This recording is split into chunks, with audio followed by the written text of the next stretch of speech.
Good morning. Welcome, everyone. I am calling the Silicon Valley Clean Energy Executive Committee meeting to order on October 27th. It's 10 a.m. and let's get started.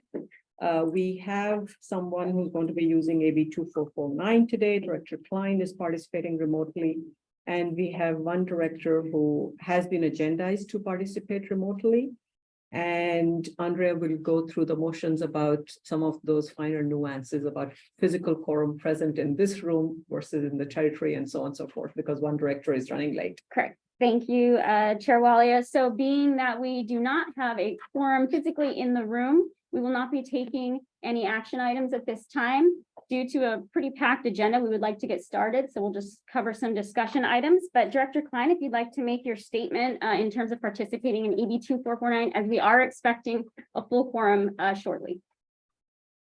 Sure. So I am participating remotely for this meeting under the Just Cause provisions of the Brown Act, including California Code Sub 54953J2, because I'm experiencing a contagious illness that prevents me from participating in person for the safety of everyone involved. So sorry I can't be there in person, but glad to be able to join the meeting remotely. Thank you. Director Klein, if I can confirm that there is nobody over the age of 18 in the room with you. That is correct. I'm by myself. Thank you. All right. And with that, of course, during the public comment period, if anybody would like to make a public comment, please raise your virtual hand or physical hand. We do have public comments in the room. So thank you, Andrea. Thank you so much, Director Klein, for joining us remotely. Let's have roll call, and then we will take a public comment from non-attendants. Yeah, sounds good. I will start with you, Chair Walia. Here. Director Rennie. Here. Director Tyson. Here. Director Klein. Present. Director Martinez Beltran. I saw your lips move, but I didn't hear it. She's unable to unmute herself, I think. Yes, sir. Got it. Oh, thank you, President. Thanks. And we do have a quorum, and currently Vice Chair Makachuk is absent. Okay, let's take public comments on non-agendized items. Oh, no public comment physically and no hands raised virtually. Okay, I am going to move the consent calendar approval of the minutes to the end of the meeting. So we have physical quorum in the room once Brian joins us. So let's start with the regular calendar. Item number 2 is CEO update. And we have acting CEO Monica Padilla. Well, I actually don't have anything in the CEO update today. I feel like we have such a long agenda and 2 hours to get through it. So I'm going to skip on any announcements for today. Okay, wonderful. I don't believe we have any public comment for that item. No. Okay, wonderful. Let's move on to item number 3, which is changes to customer product offerings. Specifically, we're talking Green Start and Green Prime. And we will have Moran Wenzel, the Senior Manager of Policy and Regulatory Analysis, as well as Don Gray, Director of Strategic Development. You're going to give the stock report. Maybe before we get started, I just can say a few words. So I think the purpose of today's meeting really is to get your feedback on how we move to the next step, which would be to the board on these 2 items. They're 2 very big and important items, both for SVCE staff and how we carry out our business, and then the value proposition for our customers. But we wanted to make sure that we were on the right path in terms of what we would take to the board in November 8th. That's our ideal, is to go for action in November to the board, and then ultimately wrap up these decisions as part of the rates that we bring to the board in December. When we bring the discount and the reserve discussion. So that's the timing issue that we have today. So we have Martin Wenzel, who's going to do the first part of the presentation, which is all around our base product Green Start. And then Don Bray will do the second part on Green Prime. And then we'll discuss all the alternatives and options and the staff's kind of straw proposal on how to move this item forward. And then get your input hopefully on that.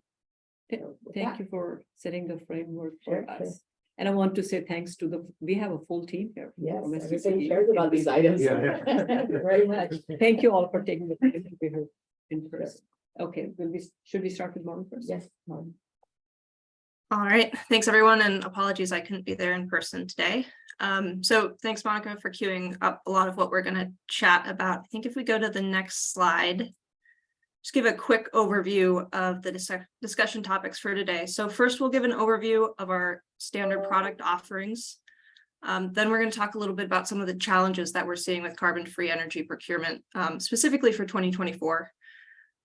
We'll talk about some of the short-term options to achieve either 100% clean or alternatives for both Green Start and Green Prime. And then we'll wrap up by talking about some of the longer-term pathways to achieving our mission and offering clean energy products to our customers. Jump to the next slide. So this is a very high-level overview of our product offerings. So we have Green Start, which is 100% clean, Green Prime, which is 100% renewable, and then we also have Green Prime Direct, which is only available to certain commercial industrial customers. We can go to the next slide and dig a little bit deeper, just to remind everybody of these product offerings. So Green Start, as I mentioned, is 100% clean on an annual basis. Roughly 50% of that product is made up with renewable or RPS eligible resources.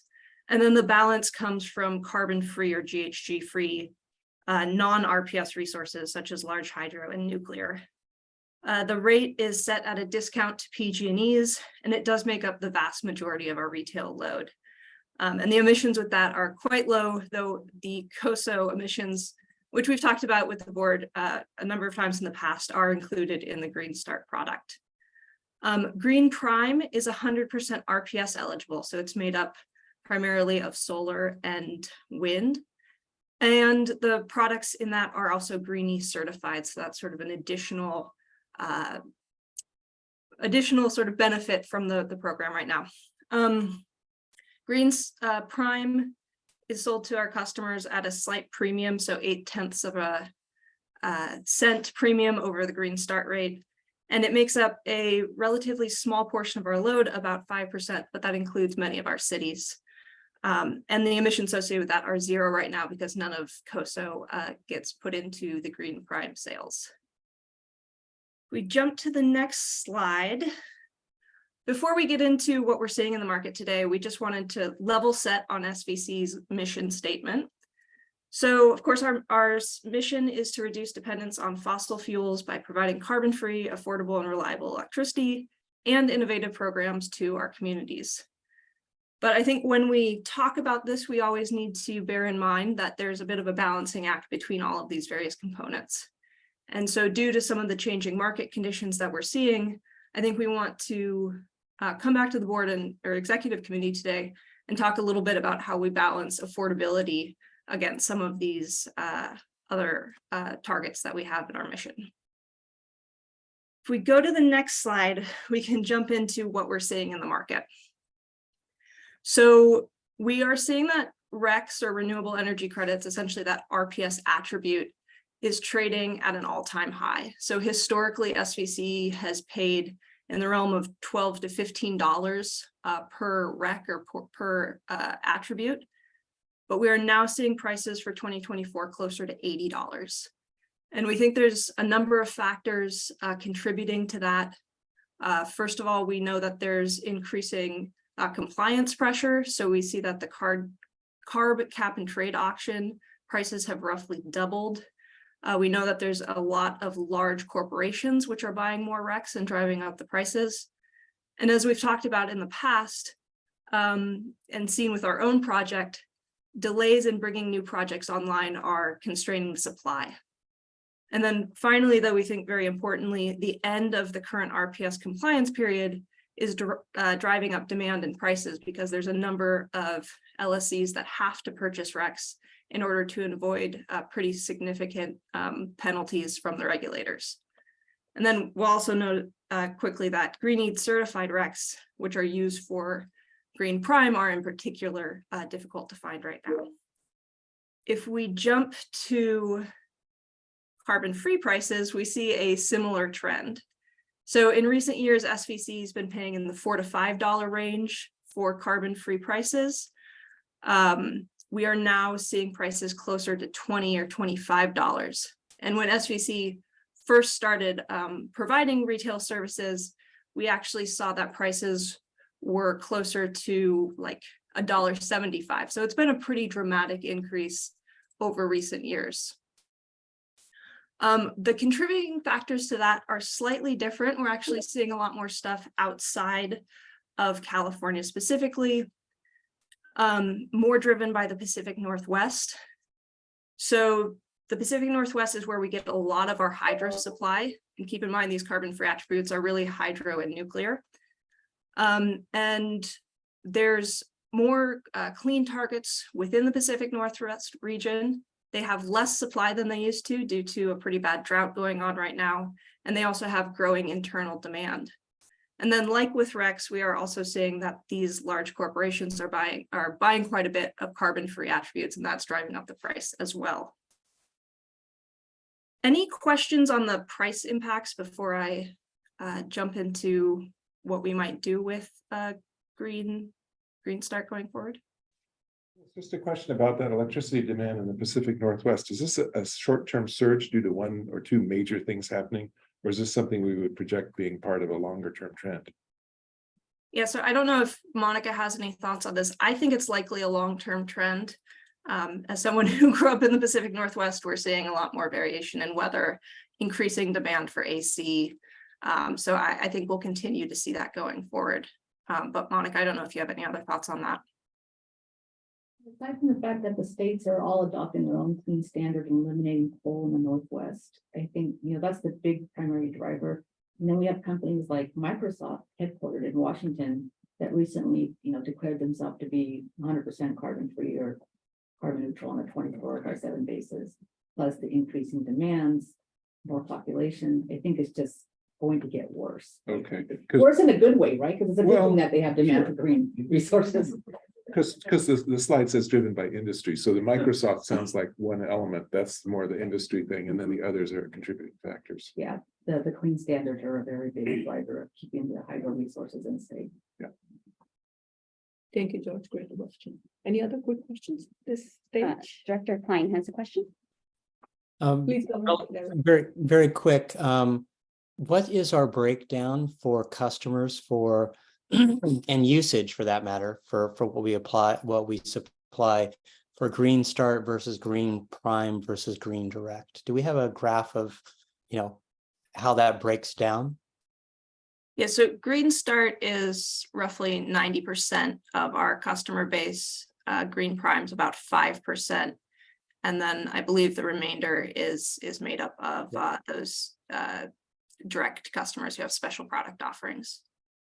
And that is, and then, and I'll also kind of break it down to usage. Is that similar to usage also? I understand that, a residential versus a business might be very different. Yeah, I don't know, Dawn, if you have a quick. Those numbers are usage numbers, load numbers. So Okay. in the Thank you. day, Green Prime is about 5% of our overall load. Okay. Thank you.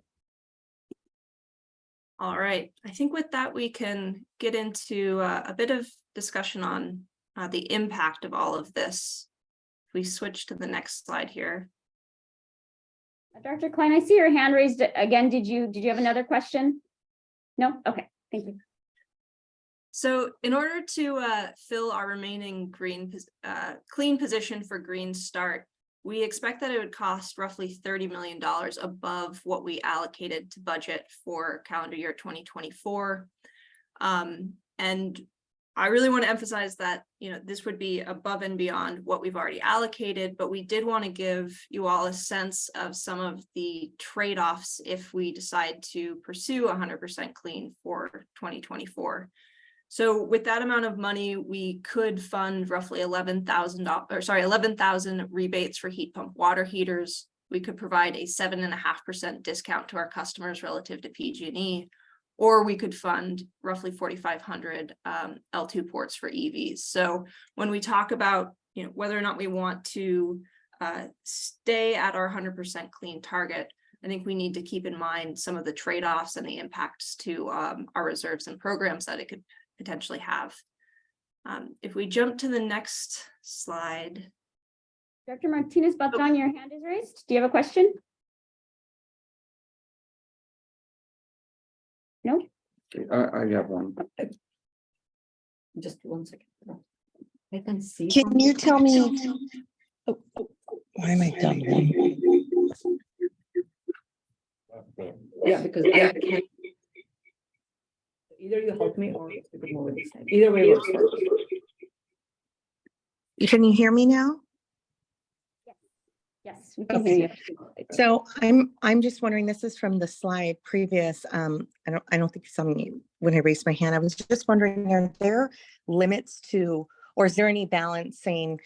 Corporations can buy so much, and then the different program slots, I guess, can buy a certain amount, or is it just open and whoever buys whatever, whoever gets to the carbon free first gets that energy? That's how the market generally works. It's either whoever gets it there first or whoever's willing to pay the most will get the resource. Okay, thanks. Just a quick one. So the 30 million is about paying the higher carbon free prices, not paying the PCC prices, correct? I think that's correct, Monica. I don't know if there was any RECs assumed in that 30 million when you all calculated it. No, so that 30 million assumes that we don't buy any additional RPS resources for 2024. Since we're already at a pretty good position compliance wise. I think we're like at 50% for 2024 already. So and then we have some carbon free resources in the portfolio, some purchases that we made from the Northwest from a supplier. Plus we expect that we might get some allocations from PG&E for large hydro. So it's the delta between that quantity and getting to 100%. With hydro though. With hydro, Yeah. because as you saw in the earlier graph before the carbon free graph, the price of RECs is even higher than the. Yes, price of I carbon noticed free. that. Yeah, so we would not pursue RPS for this. And currently we are at 75%. It sounds like there. I think you have a slide on that, Mark. That's coming later, so Yeah, let's hold that. Yeah. Brian. Yeah, so as I'm looking at this, and I think what's going through my mind, and George, you may have been thinking about it as well, is what's the opportunity to change the pricing of our highest green, it's not Green Start, it's Green Prime, right? Because we're going to be spending a lot of That's money. later in this presentation. Slides are coming. Page 12. So the other thing is, I'm wondering, and maybe we're gonna get to it. What gives us the most return on carbon? Right? It's when I'm looking at 11,000 rebates, 7.5% discount versus the 4,500 L2 ports. I mean, I really think to look at what the structural changes are gonna be is important to us. And maybe I'm jumping ahead, but it's just. No, it's a fair question. Go That ahead, is, yeah, we do intend to look at that question, not for 2024 necessarily.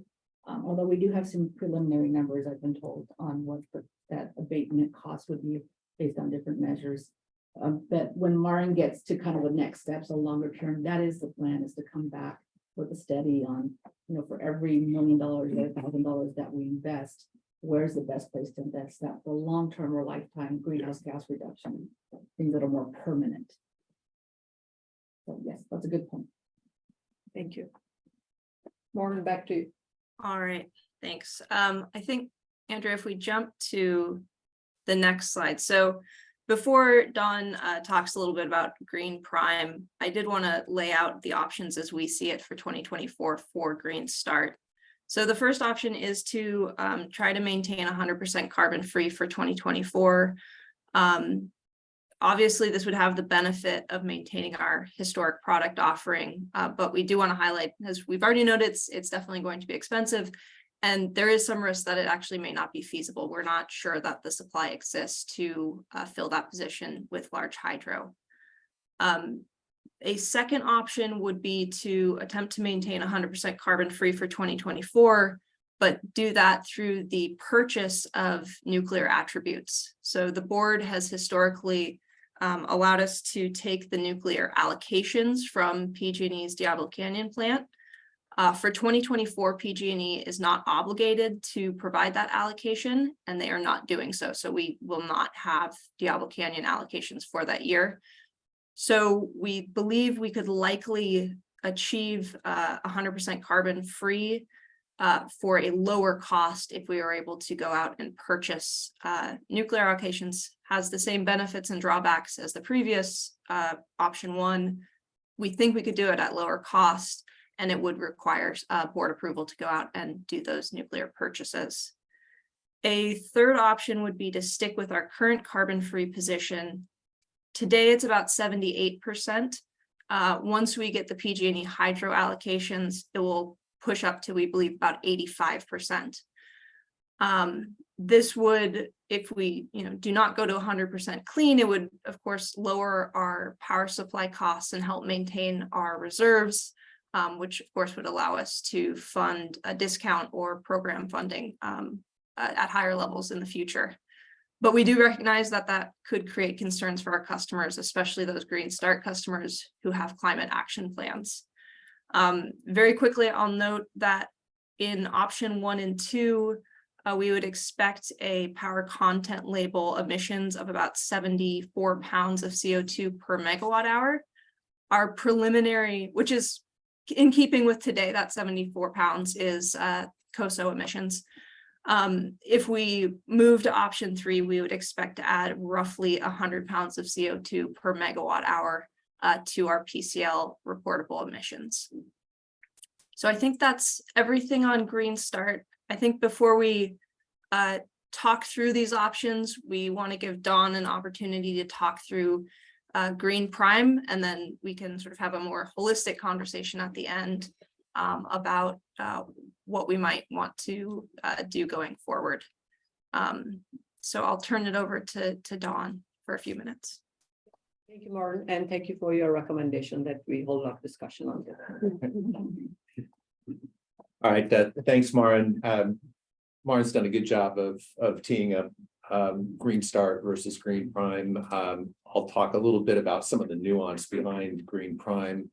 Probably the first key thing is this notion of Green E certification. So the RECs that we use for Green Prime go through a special certification process by a third party. Describe why in a minute. But one of the key associated issues with that is that we have to go buy these Green E RECs every year in the market. We can't supply them out of our current PPA portfolio. So we have to buy those at the current market cost. We go through the slings and arrows of availability. They've traditionally been pretty hard to find. We've been able to get them pretty close to a market price for RECs. But this year, all the issues Marin mentioned relative to REC pricing are compounding, if you will, for Green E RECs. Harder than ever to find and more expensive than ever. So to supply Green Prime customers with Green E certified RECs this year will be very, very expensive. The other aspects of Green E and Green Prime, we can't necessarily count on the volume every year. Green Prime customers come and go. For instance, our cities who had all been Green Prime customers stopped being Green Prime customers during COVID and then became Green Prime customers again. So we have some limitations as to when you can go in and out. I think it's 1 year. But that volume has been, if you look over the course of SVC's history, relatively steady, but it's swung up and down quite a bit year to year. So just another issue there. Next slide. As we've discussed, it's about 5% of our overall volume, and it roughly breaks down half and half large C&I customers and our member agencies. So our member agencies buy Green Prime RECs to serve their municipal loads, and a few of our larger member agencies buy substantial quantities, and they're participating in voluntary programs like the US EPA Green Power Partnership Program which is which provides a lot of visibility. I've been to conferences where member agencies have received awards and walked across the stage to get their award from the US EPA for being 100% renewable. And many of the corporations do the same thing and really kind of compete for who's going to be the biggest buyer of renewable energy in the country in any given year. So a lot of visibility there. The LEED standard for green building also gives you a lead point or two if you buy 100% renewable energy. So these are some of the reasons why our customers really want this 100% product. And even though it's not a large number at 5%, it's an important group of customers that are looking to do this. The Green E certification, again, it's a nonprofit third party that does this. The standard is really considered the gold standard. Both the US EPA Green Power Partnership Program and the LEED standard reference Green E and say, hey, if a utility is providing you 100% power that's Green E certified, say no more, that product automatically qualifies for our program. So recommended by both the EPA and US Green Building Council. Excellent. Another important thing to note is that PG&E offers a competing product, which they call Solar Choice. So they sell 100% RE product at a premium like we do. Their premium is generally higher. Their premium average is about 1.6 cents a kilowatt hour. And for a variety of reasons, it varies by customer class, varies quite a bit. And unevenly. Unevenly, yeah. But we have always been priced under any green under any Solar Choice product offering from PG&E, really at any of those different customer rates that you're seeing there. There's also Green E certified. Right now, interestingly enough, they're at capacity. So new subscriptions to Solar Choice are waitlisted at the moment, and they're looking to expand the capacity of that program through a petition for modification with the CPUC. Next slide. All of the other CCAs offer 100% products, and they tend to be constructed kind of like ours. Some of the other CCAs are starting to move away from Green E. We're really running into the same issue that we are, and there's been a lot of chatter on the various operations calls that happen between CCAs about, hey, what are we gonna all do relative to Green E certification, and the general sentiment that we really have to think about other alternatives here. It is interesting to see the premiums are very consistent really across the different CCAs. SVCE is on it. They have a product. They're not on that list. Excellent. So we're going to recommend that our Green E certification process be discontinued beginning next year. So we keep it in place through the balance of this year, and there's audits and that sort of thing that will go into early next year to complete that. But that we move towards a self-certification process that we believe we can put in place to meet both the LEED and the US EPA requirements. It'll leverage reporting that we already do to Regis. We've, as part of the Green E process, have had to hire an outside auditor to audit our results before we submit them to Green E. It's not terribly expensive, but we're thinking we keep that same process in place and have that auditor sign a letter that we can put together in a package for our customers, along with Regis reporting and our product content label and whatnot, to really show that we're conforming to we're basically conforming to most all the aspects of green E, but just without their stamp on it. The benefit of this is that it will obviously increase the availability of RECs that we can go out and buy in the marketplace. And longer term, we'd have more of an option for using RECs out of our own portfolio. We're figuring out how to blend our Green Start and Green Prime products, and in terms of what we contribute from our PPA REC portfolio, which could help us manage cost year over year as well, so that we don't have to go to the market every year to source Green Prime only. Next slide. So in terms of cost, going into a little more detail here, but using some of Marin's numbers, if we assume a REC this year is now at $75 versus a historic price of more like $15, that price premium for Green Prime looks like about 2.5 cents versus the 0.8 cents that we're currently charging.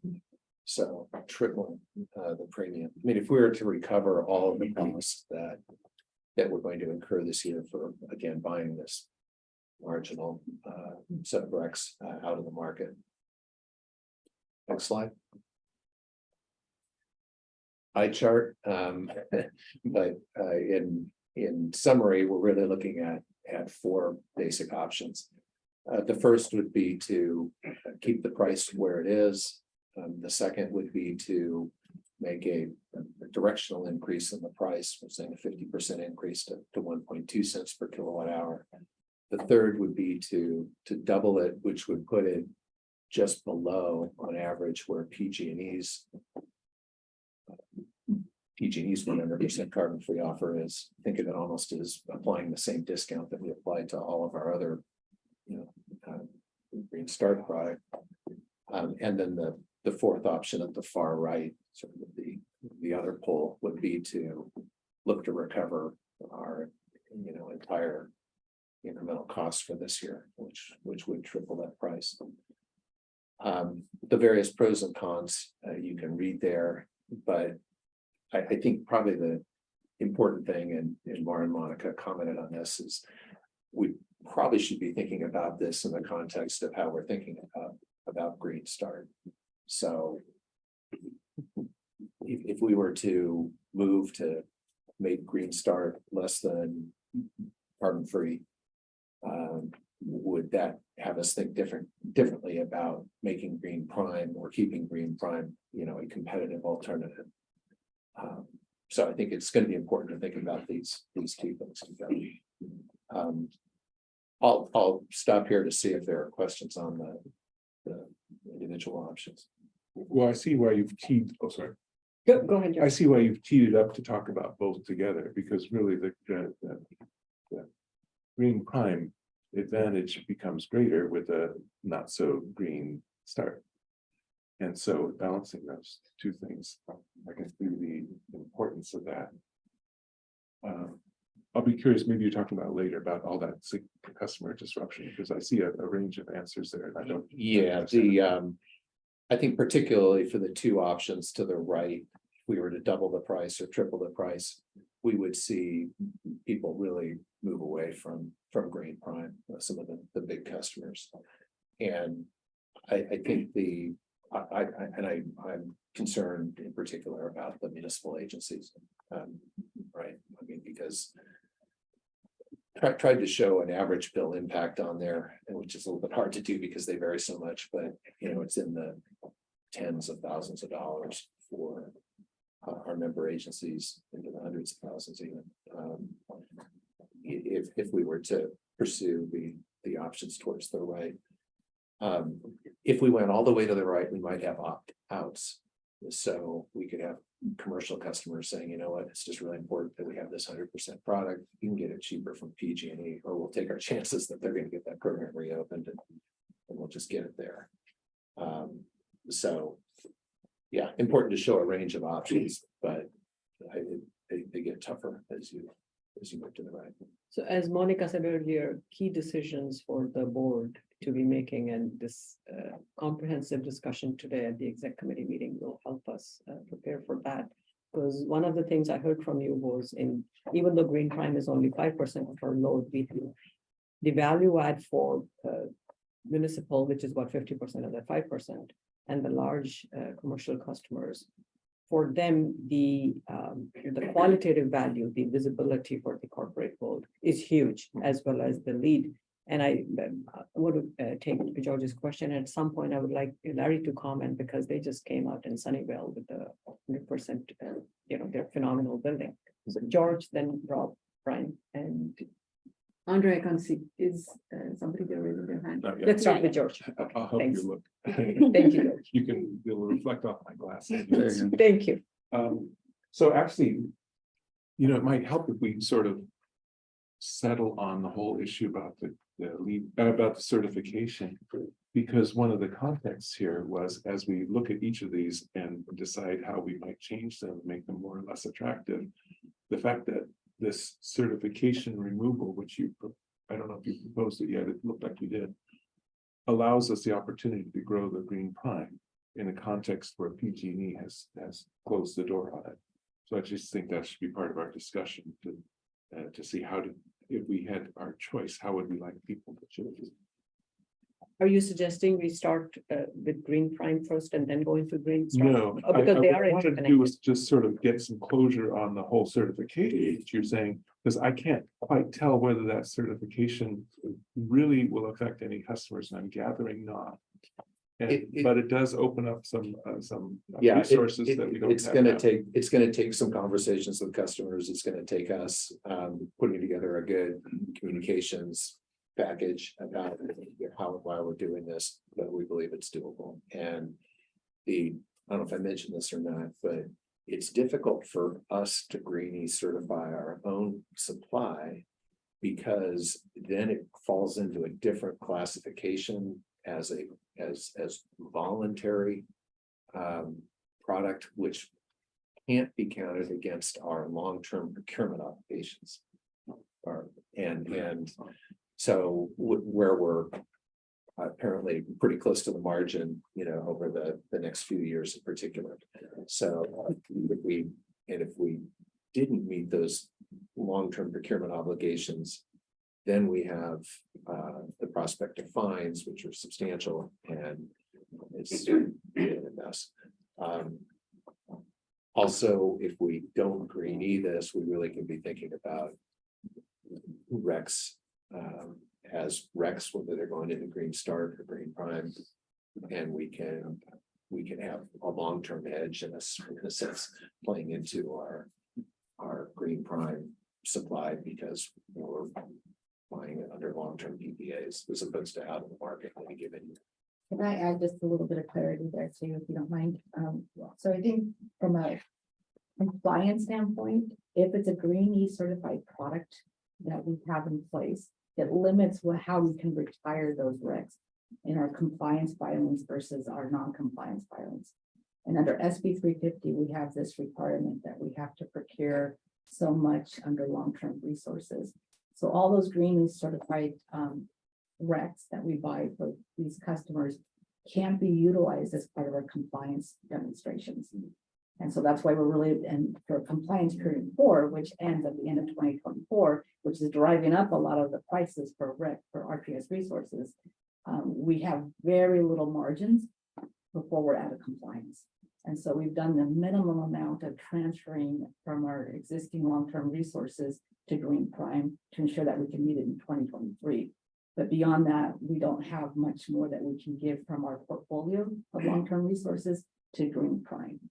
And so that's why relaxing that green certification or eliminating it, not having it, allows us a lot more flexibility on what we can do between compliance and non-compliance products in terms of meeting our long-term obligations. So that's the benefit, but something to add on to George's question, a little more clarification, Don. You touched upon this briefly about the municipal as well as the climate action plans for the municipal agencies and the corporate world. For them, that visibility when they are talking, the green certification versus self-certification from SVCE.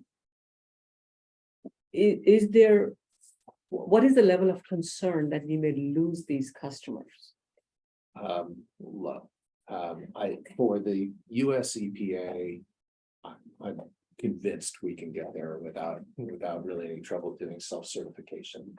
For lead, it's gonna take a little bit more work. They talk about greenie or equivalent is the terminology they use. And so equivalent means that many of the same requirements that greenie imposes, we would impose on ourselves. But those are doable. It's like the resource needs to be newer than 15 years old, which most of ours are. This notion of an independent audit, which we already do, which we would maintain. So again, I think it's going to be a communications campaign, really just to make sure we're clear on what our alternative to greenie is. That's very helpful. So Don, you and I and Andrea may be the only ones from when we first designed this offering. And I'm trying to think back, why do we have this offering? And maybe the reason has evolved since we first made it. What I recall was thinking, oh, let's have this. We charge them more. It's an opportunity to collect a little more money, get more money we can spend on buying green products. We're now looking at subsidizing this. So what I saw as the original reason for it, which may not be correct, you may remember, and had, I was still new then, and you were more experienced in this back then. You may have had a different thought of why we were doing it. So give me your thoughts. How am I wrong in why we started it, and has it evolved for a different reason now? Yeah, great question. So at the start, this 0.8 cent premium was really intended to cover the incremental cost of the RECs that we had to buy for Green Prime. So it wasn't about making more money or less. We also thought about Green Start and Green Prime as both being good products. They were both carbon free. One just had this 100% RE to it versus 50%. And some of our customers wanted the 100% RE so they could be part of programs like Green Power Partnership. And we didn't want not to have a product like that, because then somebody who wants to be in that program would have to go to PG&E and get it. So it was really just kind of, it was a very much a standard idea to have 100% product and a 50% idea product. And then we were going to have them be cost neutral, really. And we marketed them both as good products. And so it's a service that we're providing, and we were, like you said, getting paid to provide the service. It sounds like it's still an important service, maybe even more important service to provide, and maybe it's worth subsidizing it some now. I think I guess. again, the subsidization was never really the idea. We find ourselves, at this crossroads now. And I think if we move away from the Green E requirement longer term, it wouldn't necessarily be, we wouldn't have to think of it as being subsidized if we can really think about all our RECs as coming from the same sources. It's a matter of how we apportion them into different products, say Green Start versus Green Prime. But yes, this year we're paying a premium for Green Prime, along the lines of what you see there. Okay, that's it for me for now. Okay, right. I'll make a couple of comments and mix some questions in. First of all, Rob, I think it's great to have your perspective from back in the beginning, because I was a customer then, and I thought right away, hey, for a small incremental cost, all of that money that I'm spending on a Green Prime is going to hit your bottom line. So I thought it would help SVCE. And I wouldn't do it if it raised the cost per se. So that's good that you're providing that historic background. I'll now follow on Tina's question, the chair's question. Have you had a thought on what this would affect, how this would affect our customers? But have you asked the customers about this? And I didn't hear, and you talked about communications, is that kind of speculation, or have you actually asked customers about switching the Green E certification to, self-certification? So the key question we've asked them, and Peyton here has done a lot of the asking, so feel free to chime in. But we really wanted to try to understand motivations and, are you participating in the US EPA Green Power Partnership Award or program, or, do you rely on lead points for a building that you may have? So we have a very elaborate set of tables, customers and, who's involved with what. So that we know this is out there. Some customers are doing neither of those and are just interested in 100%, but many are participating in one or two of these programs. So we've looked into, the regs in a sense of those programs and seen that there is an alternative option to Green E that we're going to have to meet. So it's doable. And I think we have a pretty good sense for what customers are participating in this respective program. But I guess that would be the natural next step is once we understand the regs and we can communicate it to our customers, letting them know that we will be removing the Green E certification. How does this impact you or your decision to participate in Green Prime? And these are discrete number of customers manageable because of the very nature of it. Yes, yeah. I just wanted to bring that out. It's Yeah. not just a 5% load. It's Large loads, it's a smaller number. discrete number for municipalities and for businesses, yeah. Okay, A little less discrete for residential. right. Thank you. So then I've got a follow-on comment and kind of turn that into a question. I believe that there's a change in corporate reporting now in the state of California that got signed into law, so that large corporations have to describe essentially what their carbon footprint is, and this is causing all kinds of issues from a financial reporting perspective. So I can see this becoming important to certain customers. Have you considered that at all? That's my question. So the product content label, remember, Green E is on top of a lot of, and Green E is a national standard. There's already a lot going on in California with Regis and with the PCL. Every year, the board certifies, our products, both of our products, in terms of what their renewable content is by resource type and what the overall GHG has added in the last year or two, right? The emissions intensity associated with those products. That is really what corporations are using, to do their reporting. And they're not necessarily looking to Green E. Green E is a certification that these voluntary programs like, but for standard reporting, they're really looking to the PCL information. Yeah, which Green Prime currently has 0 emissions associated with it. Right, and back to what Green Start has 74, 75. Green Prime has 0. That's what they would report with or without the Green certification. Because that follows the state's rules for how we measure emissions. Does that answer your question? It does. But we are looking into this corporate reporting requirement, by the way. We just learned about it and trying to understand what it means for us. And then when I look at that 4th row that says impact on 2024 SVCE reserve contribution, is that line just saying if you increase the price and demand stays the same? I'm getting a nodded. Yeah, that assumes demand stays constant. Yeah. Which is a good point, because right now we've closed off enrollment to Green Prime.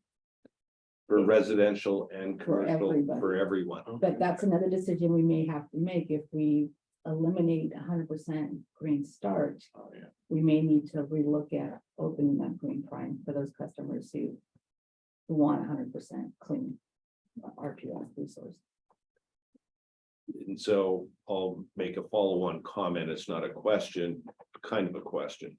But as a director, I think my best decision as a consumer, as a customer, is not to have green prime anymore, because I think if SVCE is going to lose money on it on a marginal basis, then that's not good for SVCE. And then kind of what the rhetorical question is, how many directors are green prime customers versus green start customers? So Good question. We can come to that. I just want to make a quick comment. I see Larry and Yvonne's hands raised. So it's 10:51. Just, I want a quick nod. We have a very heavy agenda today and very important decisions. Yes. I am willing to stay back a little longer. If somebody has a hard stop at noon, please let us know now. I'm willing to spend as much time as we need to, but I also don't want to make it difficult for anyone here. So are we doing okay time-wise? I'm okay. Okay, wonderful. Okay, Yeah, fine. thank you. Appreciate More that. time's better, I think, on this. Yes, yes.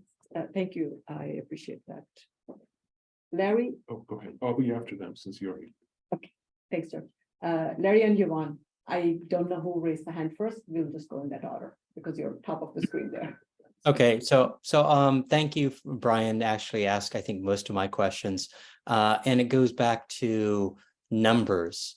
And I understand, I think from a perspective, what Rob was saying is why most residents joined Green Prime to begin with, but trying to get a better feel for just in general, are we talking about tens, hundreds, thousands of green prime, let's say municipal and corporate, I think is what is our main focus here, because they have the green E concept. They're the only ones. And I understand you've kind of done a general kind of feel, but don't have real numbers and wouldn't get real response until we make a decision.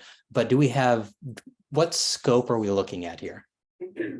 So it's roughly a couple thousand residential customers and a few dozen customers between municipalities and large corporations. So a very finite, discrete number there. And that was my question, because it's like it's one thing, and from a corporate standpoint, or from a residential standpoint, I think, as Brian just said, it's like it's saving money, trying to do the right thing for SVCE. And for residents, I think it's easy to make that case with the residents, but it's from a corporate and municipality standpoint, what their goals are, and trying to meet certain goals for climate action plans and such it becomes really critical. So from my standpoint, it's trying to make the best case for those several dozen, and also whether or not, and as quickly as possible, coming to understanding, since we're only talking about several dozen, figuring out whether or not the self authorization or self evaluation is good enough. So I think that's important.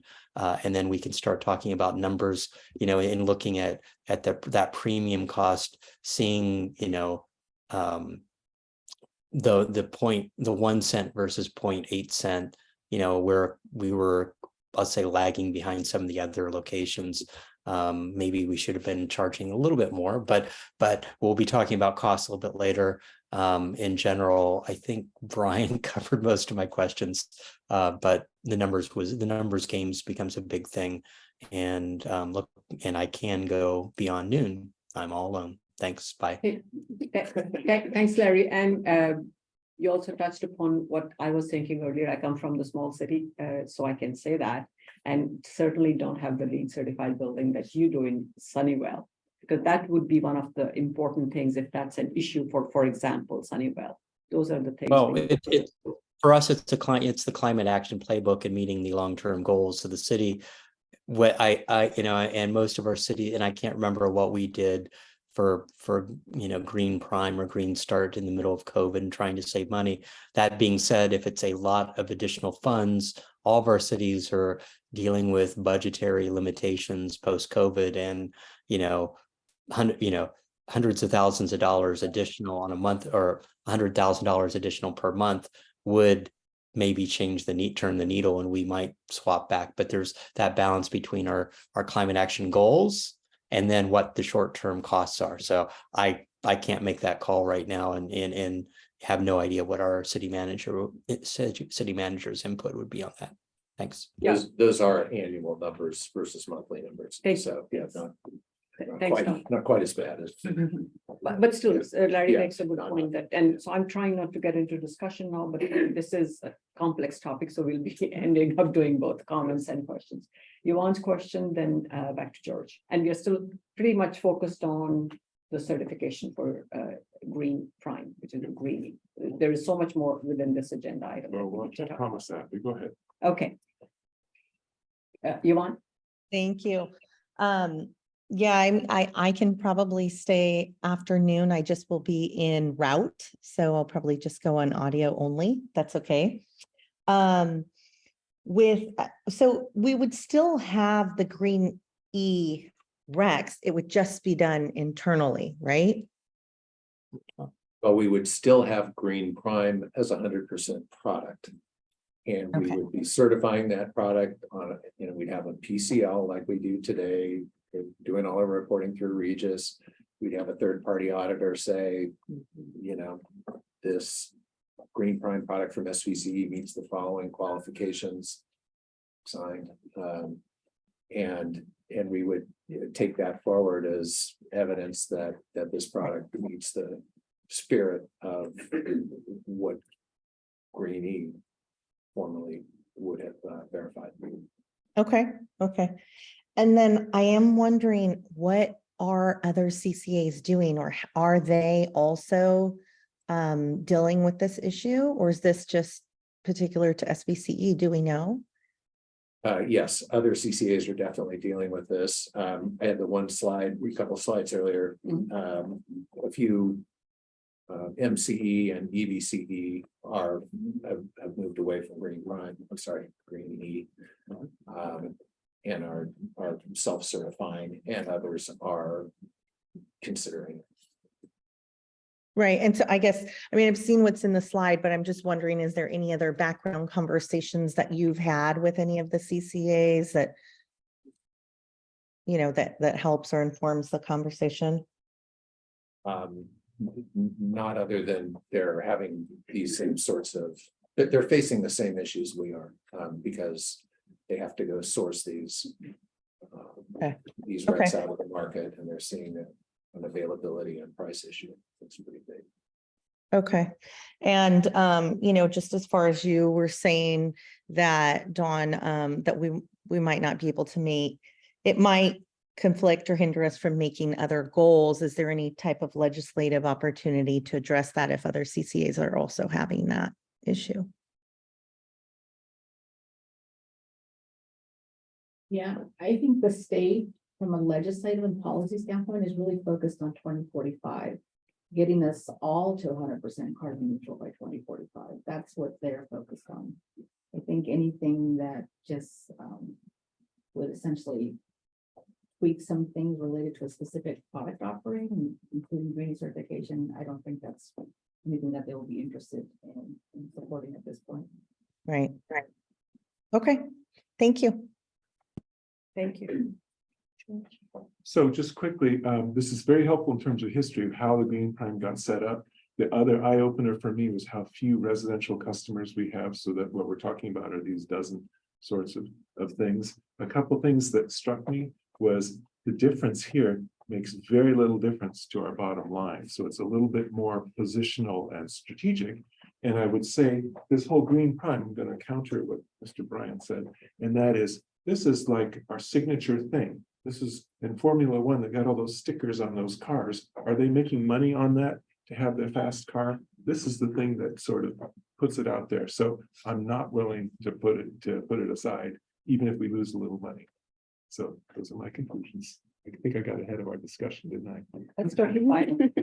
I think something else along those lines, and it's why the second half of this whole conversation is so important, is that these are price impacts this year. Again, if we adopted a longer term and more integrated sourcing strategy for Green Start and Green Prime, we wouldn't necessarily be seeing this, big delta for Green Prime that we see today.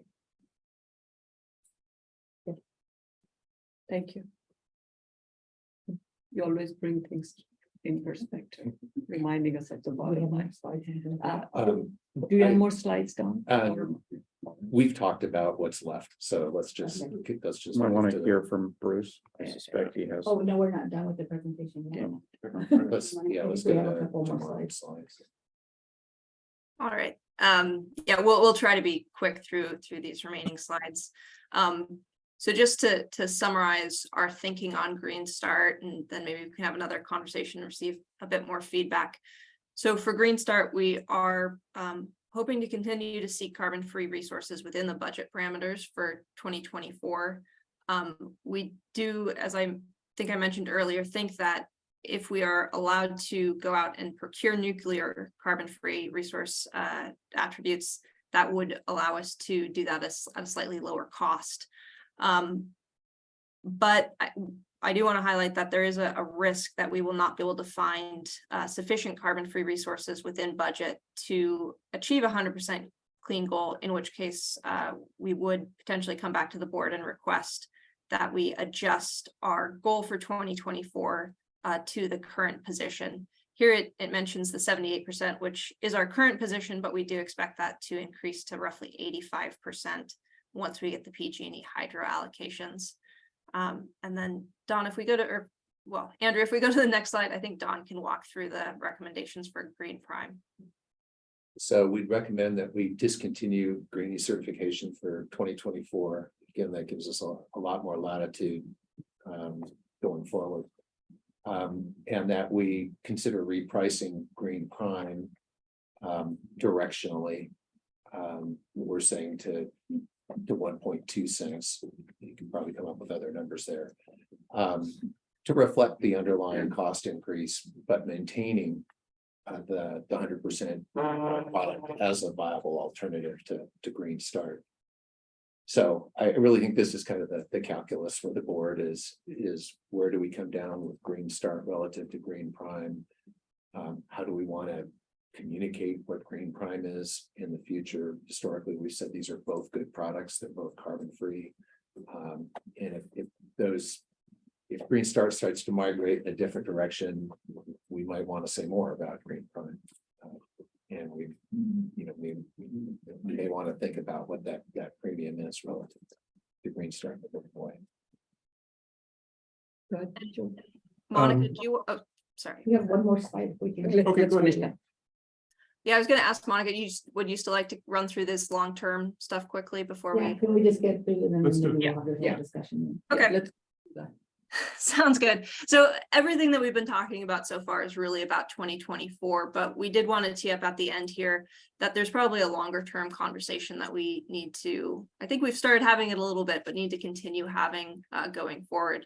So we know that with SB 100 coming into effect, by 2045, our current goal of 100% clean retail sales is going to become the compliance obligation for all the LSEs within California. So I think now's the time to start thinking about our long-term value proposition and how we might want to redefine clean so we make sure it's still something sort of above and beyond what the state's doing generally. And just want to point out that in order to get to 2045, we are expecting a huge amount of new build on the system. So we think that we need to add roughly 180,000 megawatts at a statewide level in order to achieve SB 100. Quickly, if we jump to the next slide, we know that SVCE does expect to meet a 75% RPS target by 2030. But the availability of those carbon-free resources is going to remain uncertain going into the future. So we know hydro conditions are very likely going to be more challenging as climate change impacts come to fruition. And we've already seen that we were expecting most of the nuclear in California to retire in 2024 and 2025. We know that's now being extended. Whether Diablo Canyon will be extended again, I think is a complete guess, but there's a lot of uncertainty around the nuclear as well. But I think the important thing here is that SVCE is going to have a very strong RPS position going forward.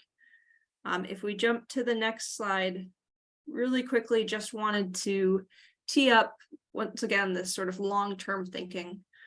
We do think that our mission is, of course, durable, but that we might want to rebalance how we think about clean, affordable, and innovative programs. And I think part of that is thinking about how we define clean. So we had a study session several months ago with the board where we talked about this clean energy pathways work that we're going to be doing. And so we will be doing a study to try to assess sort of our clean pathways, I guess. So we'll be looking at an RPS portfolio of 100%, 24/7 carbon-free portfolio, a portfolio that uses Google's CFE scores for our entire portfolio, and then also look at the value proposition of just shifting to incremental clean projects instead of a goal that includes both existing and new resources. As Monica, I think, sort of touched on earlier, we're also thinking about some actions outside of our power portfolio, such as whether or not we want to adopt a carbon abatement policy. Obviously, Justin's team has already done a huge amount of work on programs to expedite the energy transition, but I think that's an ongoing conversation and thinking that we'll continue to do. We're doing more and more work on how load modification can help ensure both affordability and feasibility of achieving our 2045 goals. I think the more we can do to reduce the amount of build we need, the better off we'll all be. And then once we have this much more holistic vision of what SVC's long-term clean vision is, we can really realign all of our customer product offerings in order to ensure that they're aligned with that. So very quickly, if we jump to the last slide, just want to note that going forward, our plan, as I mentioned, is to do that pathways work. Once we have that done, we'll likely come back to the board, talk to you all about what we think might be a good pathway for clean going forward. And then we'll need input from you all on our 2024 integrated resource plan, because we'll have to start showing portfolios and discuss in that public document what our clean strategy is. And as I just mentioned, once we have that vision, we can really in a more holistic manner reassess our Green Start and Green Prime offerings going forward. So I think that was it, other than next steps, which maybe we can save for after the conversation. Thank you, Mar. I do need to open public comment and hear from Bruce. Are there any questions prior to that? Or should we hold up? Or do you want to make a comment, George? You're the board chair. You get to make a comment, that'll take Bruce's comment. How about that? I don't want to undercut him, but I can't help myself. I love your long-term stuff. 100% on board. Your Green Prime makes sense to me. Here's what I don't want to see happen with Green Star. I heard that the nuclear, I walked into this meeting thinking, okay, let's just buy some nuclear, solve ourselves, punt to next year. And what I heard here didn't quite tell me that. It said maybe a slight discount or something like this. And here's what I would hate to see happen. That we spend $15 million extra on nuclear and end up at 85%, have all the PR problems we would have at 78%. No, we would only do that if we could get to 100%. We would only Okay. buy the nuclear if we could guarantee that we get to 100%. And do we have a price target instead of the $30 million, which I don't want to give away? Do we have a target for what extra that's going to cost us? We don't, but it would be within budget. And when we budgeted, we set the cost of carbon-free attributes at about $5 a megawatt hour. So if we can't get it for zero or much less than $5, we wouldn't do it. Then I'm good. Okay, thanks. I'm going to open the public comment. Thank you. I invited a lot of my climate friends to be here online. I can't tell if there's anybody else from the public here. Anyway, I'll do my best to represent everybody I know. When we started carbon-free Mountain View, we didn't just mean carbon-free electricity for Mountain View. We meant carbon-free someday. No more natural gas, no more cars burning diesel and gasoline. And so trying to keep my eye on that longer term, more complete decarbonization goal. I want to go back to one of the early slides where the $30 million figure was, put on the same chart as some other things you could do with $30 million.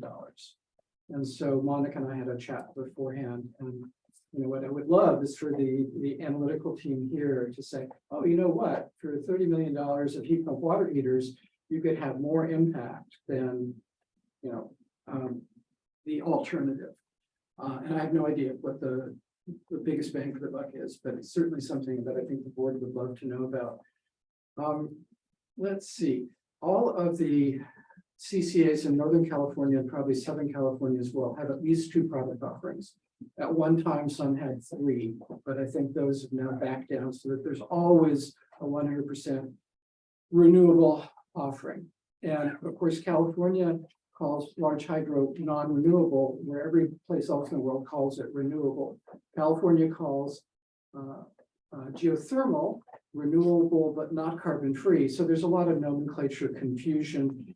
And I think the general public still views renewable as the best, green as somewhere near renewable, and carbon-free is they don't really know what that means. And so I think it is important for any CCA to have a 100% renewable product offering. I also think that subsidies are a really bad idea, and that whatever it's costing you this year, that's what you should charge this year. And we know that the PCIA jumps up and down, up and down. We know that the board determined discount goes up and down. I think you worry way too much about the changes that show up on a customer's bill, whether it be residential or C&I, because the rates change every month, the usage changes every month. It just don't micromanage that part of the experience. Just try and communicate what it is that you're offering and why you're offering it. And I do expect that some price-sensitive municipalities or large industries will choose or want to leave SVCE's premium product, or even leave SVCE entirely. That's part of the choice in community choice. People get to choose what they want, who they want to buy it from. But if you can't sign up for Green Prime now because it's closed, well, that's a choice that isn't being offered. And if PGE has a waiting list, that's a choice that isn't being offered. So maybe there's not as much choice in the universe around these things as we would like there to be. If you can't get 100% Greenie certified stuff from PG&E as a new customer, I wouldn't worry too much about people migrating away from SVCE. I'll stop there. Thank you, Andre. Do we have some online public comments? No hands raised. We do have a few members of the public though. We do. Okay, so Bruce, thank you for asking them to at least join us. Good. Deeply appreciated. With that, I'll close the public comment period. We'll start with Rob. I've addressed what Bruce left off with. I was going to say I'm a little bit, maybe a lot on the fence on the subsidizing part. I realize it's an important service, but I think that we're in the business of trying to reduce carbon as much as possible. And if we subsidize somebody, that's less dollars we can spend somewhere else. The 3 million looks like it's equal to 11 or 1,000 rebates for water heaters, for example. And I keep thinking, well, these are companies, most of those dollars are companies that want to do the right thing and should be more willing to put the dollars in to do the right thing. So even when we tried to get customer G on board with us, we worked really hard to make sure we didn't lose money with customer G. And I'm wondering why we are considering subsidies for these other companies when they're trying to do the right thing.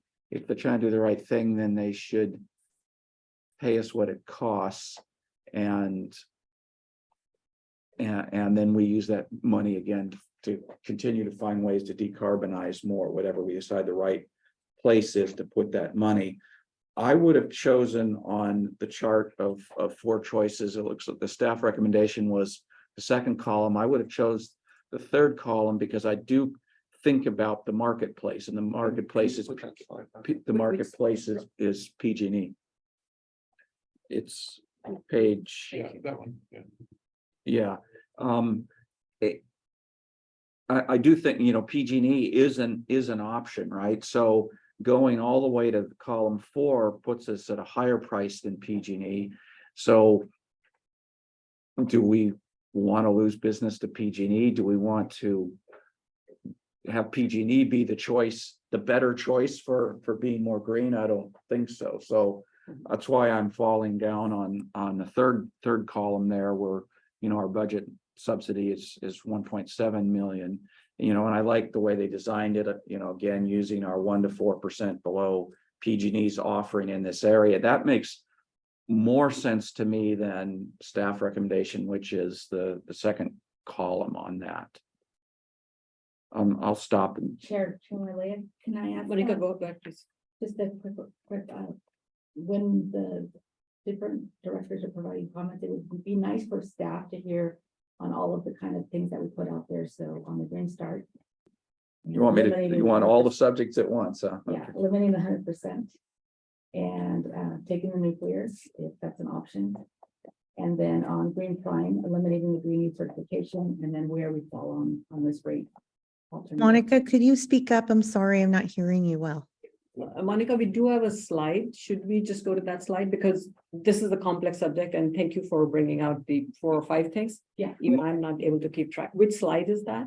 If we start with Green Start, it would be the one that has the Green Start recommendations. And then- Slide 22? Right. I don't know the number. Yvonne, the summary of what she said was she just wants me and everybody to comment on all the decision points at once. I guess if you don't have a comment, that's fine too.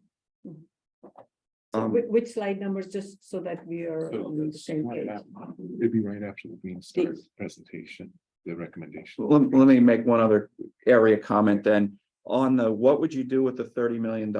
I don't like the idea of giving a 7.5% discount and us becoming 78% clean. That's Yeah, that what was just- there were other CCAs that went that way, and they were ones where they didn't really care about decarbonization. They were looking for cheaper things for their customers. And I don't think that fits what our mission from the beginning has been. If we're going to back away from saying we're 100% carbon free, I really feel like we need to do it because we said dollars are better spent decarbonizing somewhere else.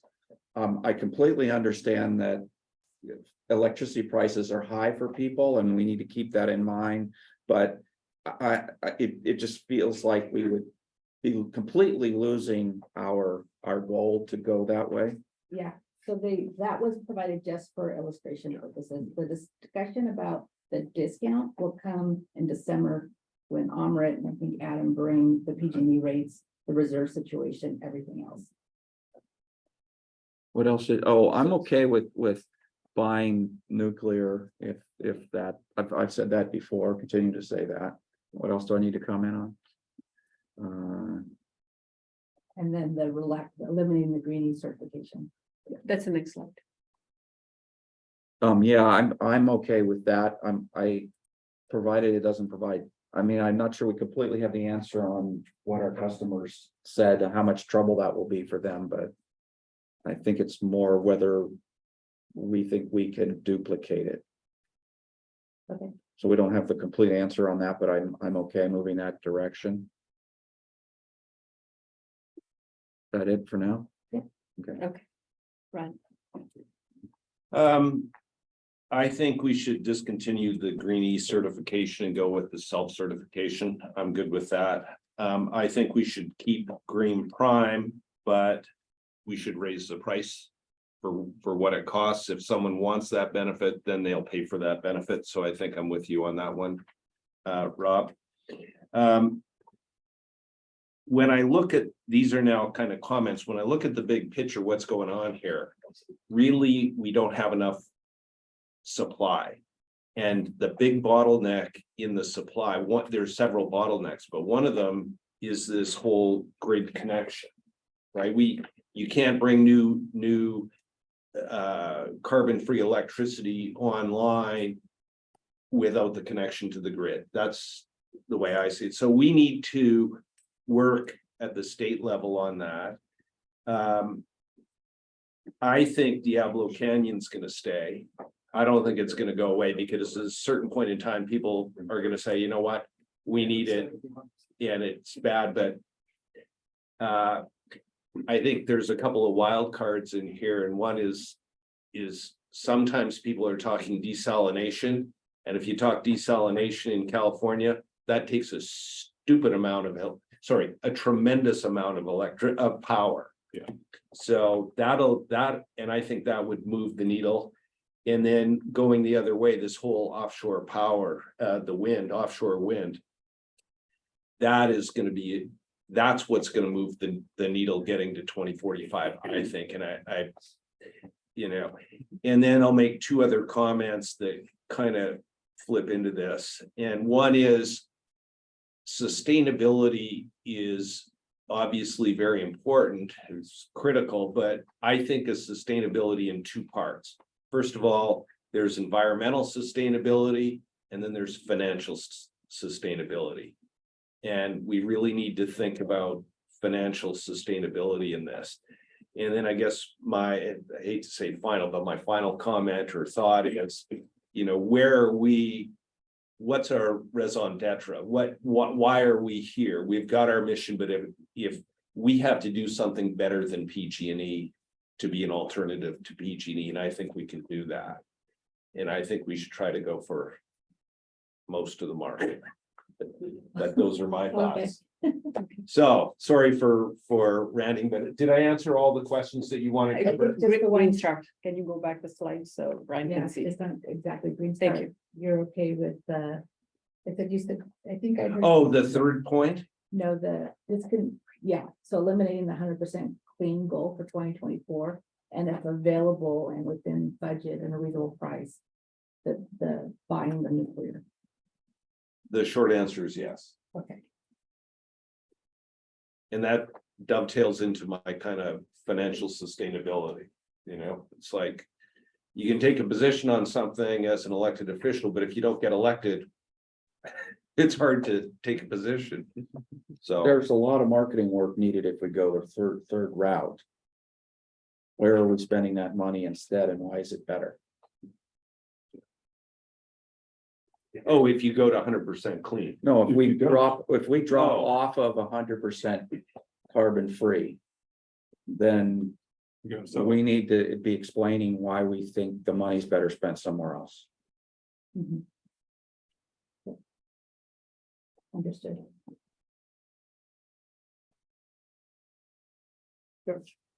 did you already get everything from me? I think I so. think so. I think I I think got so. it throughout the discussion.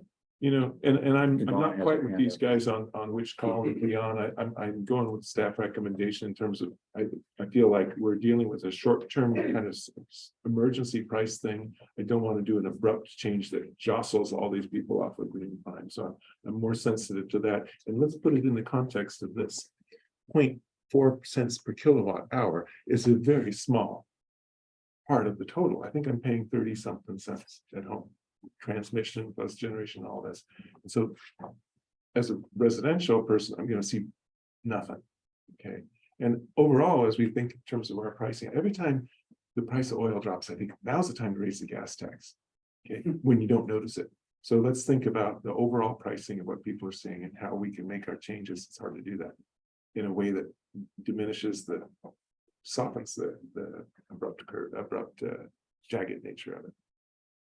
So, George, Yes. if you don't mind, can you quickly, at least for my benefit? Yes. I know you were helping us through the comments and the questions. Helping is not exactly right. but Well, yeah. your opinion, which is what we want here. Can you just quickly articulate again so that we know? I know Monica understands. Okay. I agree with the staff recommendation here in all of those 3 points. Including the nuclear. I disagree. I agree with all of those, including the second from the left. Column. It's not a strong feeling. It's not a big dollar thing for us either, frankly. This whole thing about whether philosophically we're break even on green prime is less interesting to me than just not disrupting it. And So then, you're with staff's recommendation. yes, on the I am. green I part. am. I think Good, thanks. I see Yvonne's hand and then Larry's. Yvonne, Thanks. I think that going with the internal Greenie certification is fine. I think that we could do the 100% carbon free with nuclear purchases. I mean, I'm not thrilled about it, but I think that realistically, I think that that's a good place for us to be. And then I think as far as the pricing, I actually was looking at the fourth option because I'm trying to find the page here. What page was that slide on? I think it was 13, 14. was it 9 or 13? No, it's 16. Okay, 13, no, 13. not 13. 16. Yes. that one. Yes, thank you. And I was looking at the fourth because I was thinking, I mean, we are better than PG&E, and I know there's a premium, but I do see that that's, you know, it's a higher premium. It was great to understand that there's only a handful of businesses and it sounds like a handful of residents. But also very important, right? I mean, they're committed to us and our mission and what we're doing, so much so that they were willing to take that extra hit. So I'm happy to settle at the third, which I think is, you know, it is still subsidizing it, but I could go with that also. So that's where I'm at. Staff's recommendation, I'm sorry, which column? I heard it was 3. Oh, it's, Oh. okay, so you didn't count, okay. George wanted 2, I wanted 3. Yvonne's talking about 4 No, she said 3. or 3. I wanted She 3. started 4 and then went to Oh, sorry, on this one, if that's 4, I'm 3, What? and staff is 2, right? Yes. Should we change the slide and see whether you want to? We'll fix this for the board, by the way. Well, It's advisory. Yes, this We is- can also. I would like 4, but I agree, and I see the reasoning, you know, for 3 and trying to, you know, be collaborative. I think that that's where I could definitely settle, would be the 3. Anything more from you, Yvonne? That's it. Thank you. Did I answer everybody? I think those are the 3 you needed, right? Okay. Larry? Yes, as far as, let me make sure I get back to it. Green Start, yeah, I'm completely in line for sake of time, completely in line with staff recommendations. I think, you know, nuclear, from a nuclear standpoint, we need to procure more, and I think that makes a big difference in whether or not we're even investing in nuclear in the future. I think is a positive. I don't think Diablo Canyon will close anytime soon.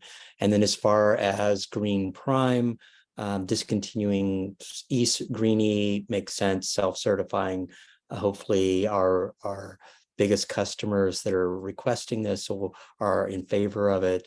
Repricing, I'm fine with staff's recommendations. And it's between the 0.1, it's the 1.2 versus 1.6 cents. I would be interested, if possible, before it comes in front of the board, if you can ping the other CCAs to see if they're changing. You know, we would finally be higher than the other CCAs of 1 cent, which is, for me, I think, is fine to have 1.2 cents. I'd be, and what the right number is, I always prefer, let's say, more equal numbers. So like 1.5 cents as opposed to 1.6 is much easier to sell. 1.6 is closer to 2. For me, I'm somewhere between column 2 and column 3. I'm fine with staff's recommendations, especially. I think this is important.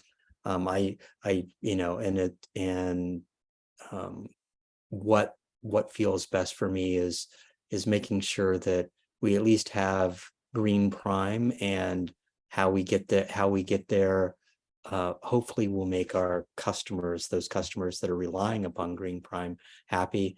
And whether or not we want to meet that goal with part of our reserves or part of our changing our budget to kind of defer some of that cost is secondary, but I do think it's important to have.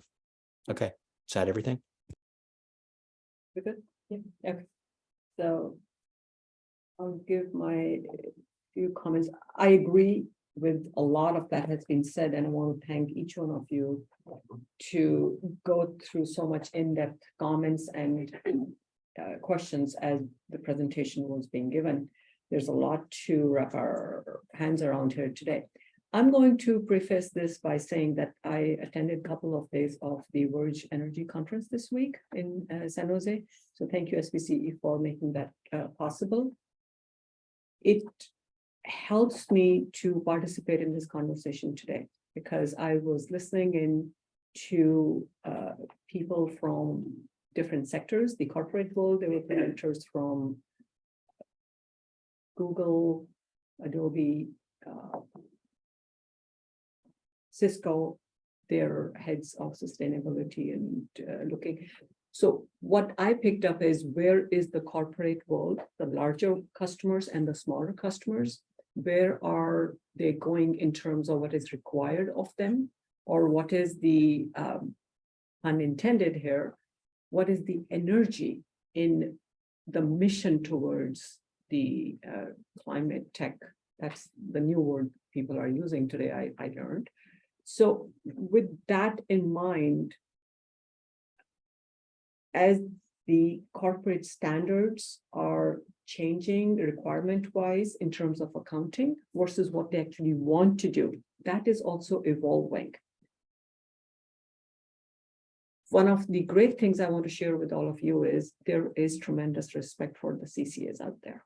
This is a completely different world. So I was very happy to hear that in some of the conversations. With that said, I completely agree with what has been said here. A couple of things. One is we need to make sure that financially we stay in a good position. And I agree with both Chair George here when he said, if there isn't much difference to our bottom line, then we do need to keep that in mind, that let's provide products to our key customers. In my mind, when I asked Don earlier about the Green Prime customers, there's a discrete number. I think it's important that we keep them with us.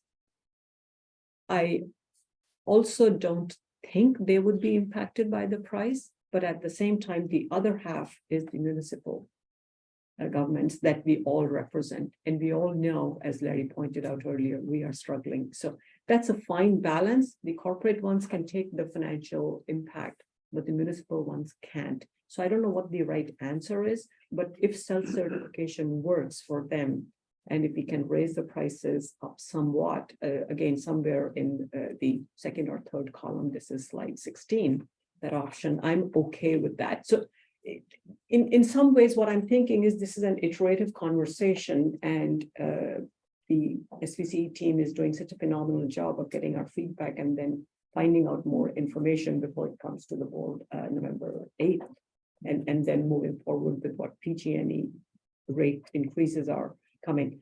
I'm fine with having a nuclear. It helps us. I also agree that I don't see Diablo Canyon being taken away yet. And that was also one of the things I heard from the others. Everybody's sense out there is that'll continue. It will be, and it should be.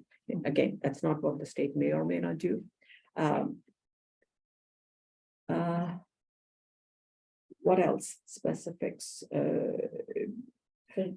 Green Star? Yeah. Okay, so no, let's do reverse. Green Prime.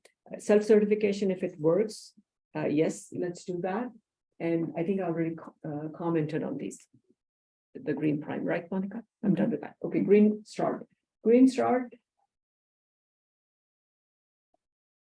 I think I agree with all three. My personal preference would be to stick to 100% clean goal, but the definition changes. And we currently are at 78, but we have been talking of going towards 100%. If we possibly can stay closer to 100%, we are moving forward with our mission, but it has to be balanced with the impact on our customers. And before that, really the impact on our staying solvent. That's, if we are not here, we can't do much. Does that answer all your questions? It sounds like what I'm hearing is continue to try to get to 100%, but if it's gonna cost us 30 million, don't do it. That's where I am. I'm a little more conservative on these things. Okay. I take my time thinking through things. Okay. So by the time it comes back November 8th, I think I'll have Okay. more information from you and a better sense. I think we got enough feedback, Maren and Don. I think if you all agree, we'll move forward and going to the board on November 8th. Because the alternative is to go in December, and I think that might be too late. But you good? Okay. What do you think? All right, next item. Yvonne has her hand raised. Oh, Thanks. go ahead. Thank you, Chair. I just wanted to ask, it was a good point that Tina was bringing up with the municipalities. Is there any way, we have government pricing in certain areas. Is there any way to do that and provide government pricing? Or because we're kind of made up of all the different cities, do you think that that would be questionable? I'm done. Are you thinking of having a separate price structure for government versus? Right, yes. Or maybe just for more. Versus business. And then municipalities having a government rate. Is that something that we could look into? There's a big, larger policy question around that. I mean, do you just do that for Green Prime? Do you do that more generally? There are some billing considerations. It's difficult for our system to have more than one premium cost for Green Prime. And in a sense, we'd be creating a new product that only certain customers would qualify for. Anything is doable, right? At the end of the day, I think probably the question back to the board would just be, is that a policy that you would want to carve out for something like this, or is it really part of a broader question? Yeah, it does open up us up to some challenges about whether we're subsidizing one set of customers with another set of customers. So I think it is a bigger discussion, Yvonne, and maybe. Yeah, that's fair. I think one of the things You we can can come do back to is, I know it's just about 10 days away, but if we can each go back to our own cities and see where we are, what kind of the hundreds and thousands of dollars per year, what are we spending? And the point that Larry brought forward earlier about the climate action goal. So that's the key part for Mhm. each city. We could at least try to get that qualitative information within the cities. That's a great point, Tina. Thank you. Okay, thanks. It's almost 11:40. We have done one of the big items today. Thank you for your patience and engagement, everyone. We're moving to item number 4. Do we want to take a 5-minute break now, or do we? Because NEM 3 is going to take some time. Do we want to take a 5-minute break? Yeah, no. Yes. Yes. Restrooms Okay, outside. great. Yeah. Straight out. We will come back in 5 minutes, 10 minutes? 5 minutes. Okay, 5 to 6 minutes. Thank you. And we do have some lunch in the lunch area if you'd like to grab something. Is lunch already here? Yes. Then we may end up taking about 10 minutes of time to grab lunch. Let's do that. Thank you. Let's get started, guys. It's 10 minutes break. Thank you. And I'm going to take a slight detour with the agenda. We had put the consent calendar item towards the end, but let's take that now while all the members are present. So Andrea, let's start with the consent calendar and this is to approve the minutes of the August 25th, 2023 Executive Committee meeting. Is there any public comment on this? No, Seeing none, I close the public comment and can we have the vote? You need to do a roll. I'll have a motion to. Oh, sorry. Thank you. Tyson, a second. Okay, thanks. Andrea, roll call vote. Chair Walia, Aye. Vice Chair Makachuk, Aye. Director Tyson, Yes. Rennie, Aye. Martinez Beltran, Aye. Klein. Hi. Thank you. That motion carries unanimously. Thank you. Now let's proceed with item number 4, the net billing tariff. Generally called NEM 3.0. We're going to have a discussion on this item, not an action item again, and the staff person speaking is going to be Peyton Parks, the Energy Services Principal. Let's start with your presentation, Peyton. Thank you. Thank you, everybody. I'm Peyton Parks, and so I've been on the energy services team here for some time, since the very early days. Prior to joining SVCE, I was selling residential solar, and so I've stayed close to a number of solar-related items over the years. This is the latest iteration.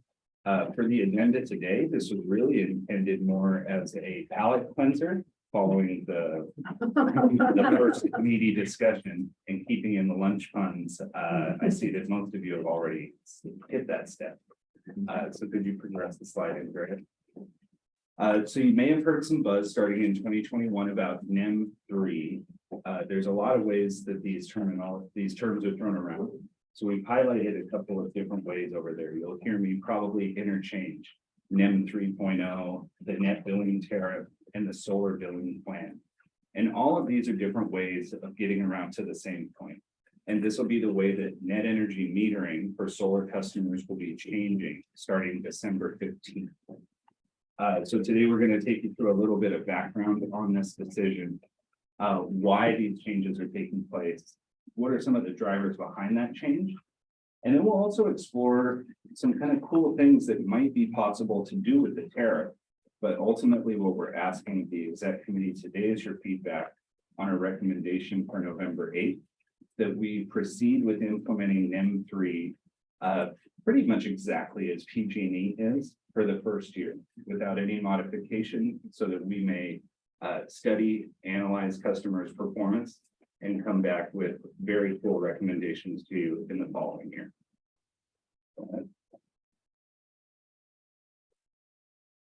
So a little timeline for you here. Starting in 2021, which doesn't even make the cutoff for the timeline there. A lot of discussion, a lot of press, and a lot of news articles about the net billing tariff and what had been proposed for these changes coming to net energy metering. Ultimately, the first proposal met with a lot of criticism in the industry, a lot of criticism from outside the industry. And so that decision was reworked, and in December of 2022, the CPUC passed the revised proposal, which will be implemented starting December 15th. Meanwhile, customers this year had up until April 15th to submit their applications for net metering to have their installations qualify under the current rules for NEM 2.0. And so the differences between NEM 2.0 and 3.0 are pretty stark, and we'll look at those on the next slide. But on the timeline there, we're here at the red arrow, where we'd like to strategize with you all about how the proper way to implement this moving forward. November 8th is highlighted as a decision. The 15th, of course, is implementation date. And during 2024, we're going to take this back and study our customers' performance. So we laid out a couple of the key differences here, and why I wanted to highlight this is because ever since SVCE's inception, and we started serving customers in 2017, all new net energy metering applications have been under the rules of NEM 2.0. So we have a large population of customers under NEM 1.0, which was first implemented in 1995. A large population in NEM 2.0, which was implemented in 2015. And so the net billing tariff, that second column there, has some key differences in how systems are installed, how they'll perform, and how they interact with the grid, and also in the economics of what these systems will do for customers. The first is a rate requirement. Many of you probably were involved in the decision to sort of reshape our ELEC rate to a high differential that really incentivizes customers to use their energy during the off-peak periods. And so this is a required rate under NEM 3.0. The way that the energy is valued on that second row is probably the biggest difference. It used to be the case that customers would import kilowatt hours at a retail rate and export kilowatt hours back to the grid at a retail rate. Under NEM 3, something called the avoided cost calculator is being implemented so that customers' exports to the grid are valued in a way that are more in alignment with wholesale grid prices.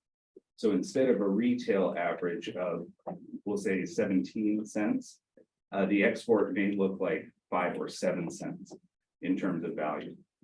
And what that really does is incentivizes battery storage under NEM 3. So customers will see their best payback under this system if they pair their solar with a battery. Go ahead and jump ahead, Trey. So there were 3 key drivers behind this. One of them had to do with the equity.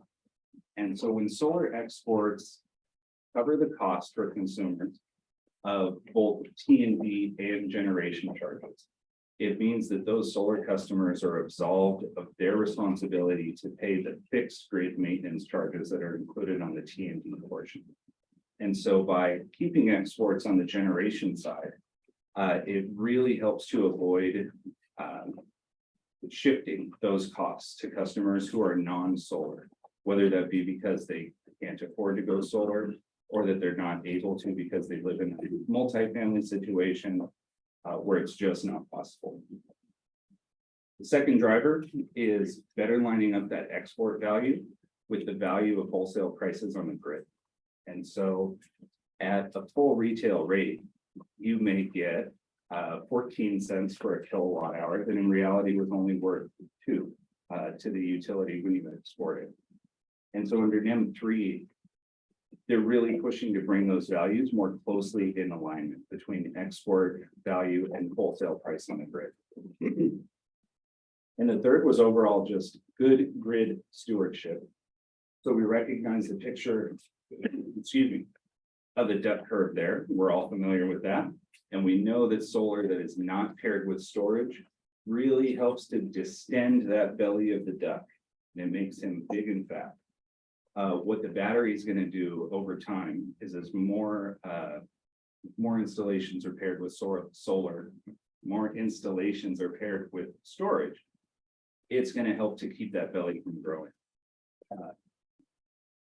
And in fact, the customers with storage are going to get a significantly better payback period on their solar system because of the way that export values are being compensated.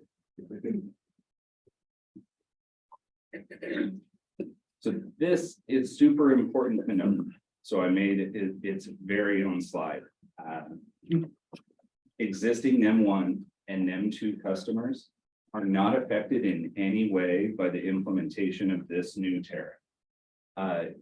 Very early on in the proceedings in 2021, it had been proposed that NEM 1 and NEM 2 customers were going to forfeit the agreement that they had signed to then net meter under these new rules, and that was thrown out. So NEM 1 and NEM 2 customers will continue to export at retail rate. They'll continue to get the same ROI on their system that they agreed to when the system was sold to them. And they'll be allowed to finish out their 20-year net metering agreement before they transition to this net billing tariff or whatever the then applicable rate is. You can see we've got 35,000 customers under these agreements now. Since April 15th, we have less than 500. So it's about 1.5% of a total population that's going to be net metering under these new rules starting on December 15th. Go ahead. So where did SVCE fall in with these discussions? During these proceedings, we came out as saying that these proposed changes are directionally correct. And SVCE liked the fact that the new NIM tariff will be better aligning the value of exports to the actual value of this power on the grid, but also that it truly incentivizes batteries to be installed at the same time as these solar systems. Because we know on the third bullet there, solar is really critical in helping customers control their costs when we're talking about whole home electrification. So, cost benefit analysis can be done, gas versus electricity. And electricity may win out by a slight margin, depending on the price of gas. But when you've got solar and storage acting like an efficiency measure in that it's reducing the total number of kilowatt hours to power the same appliances, it really becomes the clear winner. So we think that this is a step in the right direction for a number of reasons. It allows for solar systems to be sized for future electrification, including HVAC water heater upgrades and planned for additions of electric vehicles. It really incentivizes batteries. And carbon-free self-generation at the home helps people to control their costs. But because of the way that this thing is configured, there are a couple of ways that we might potentially consider tweaking it so that it furthers the interests of SVC in ways that maybe the current PG&E tariff doesn't quite get right. That's right. So this lists out a couple of the different levers, things that we may decide to play with in order to shape this tariff in future years to what we would really like to see it do.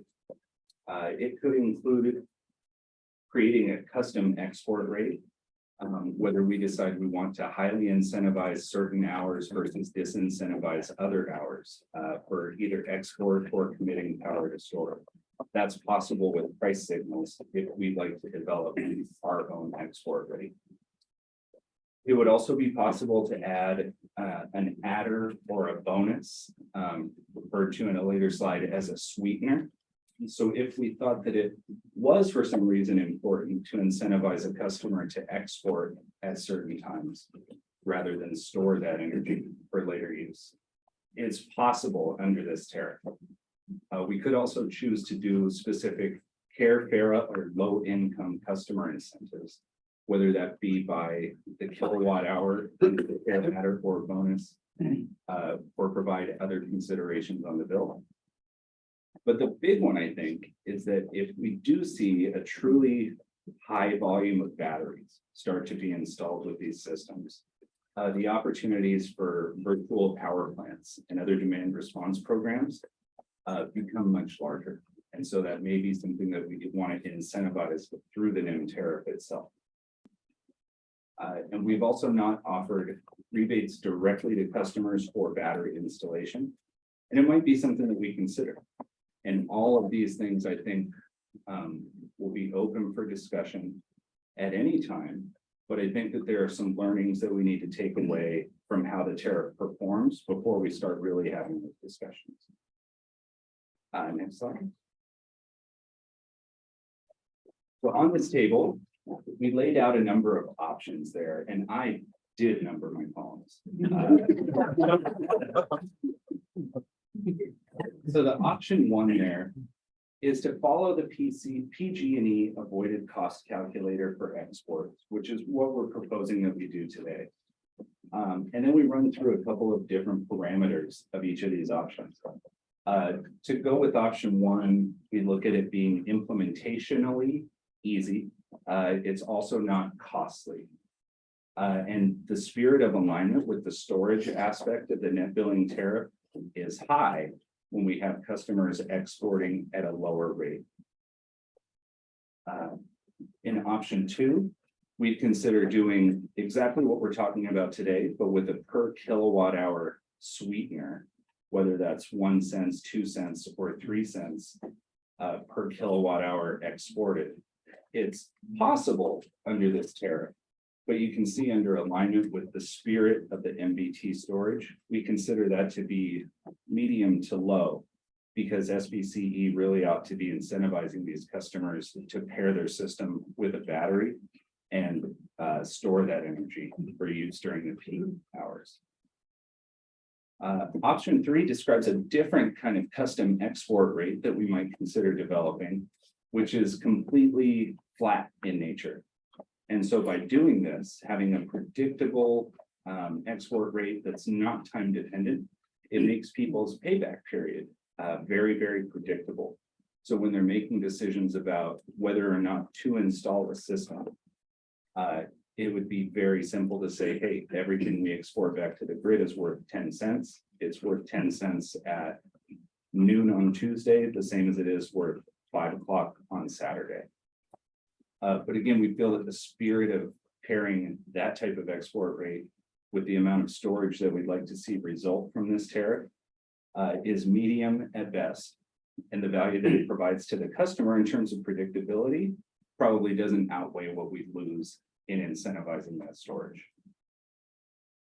The fourth one is where we develop a custom rate where rates could potentially wildly swing. So we know that price signals during peak, part peak, and off-peak periods can help to influence customers' behavior.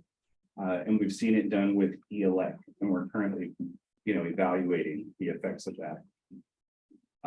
Is it possible to design a rate that has a very, very high incentive for storing that power during the day, and a very, very low incentive or even negative incentive, a disincentive, if you will, for exporting that power during certain times? It's possible with this tariff and may work to further some of our interests. But there are still some unknowns that we have yet to experience and really evaluate under this tariff. The first one is just how many people are going to be on this thing. We do know from our sources at PG&E, there was an intense push prior to the April 15th deadline for folks to file their net energy metering applications, get grandfathered in under the NEM 2.0 rules, which we're absolutely not trying to hide here that those were much richer incentives at the time.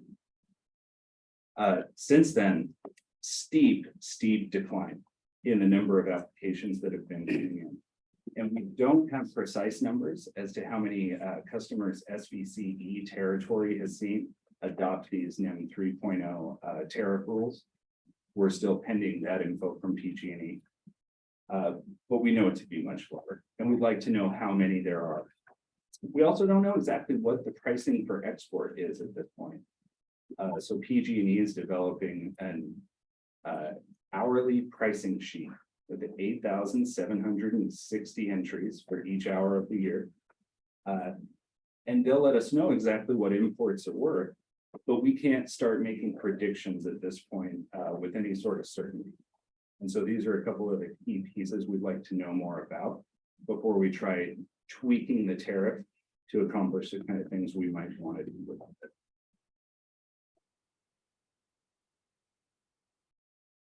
So my last slide, I know this is much quicker than the last one.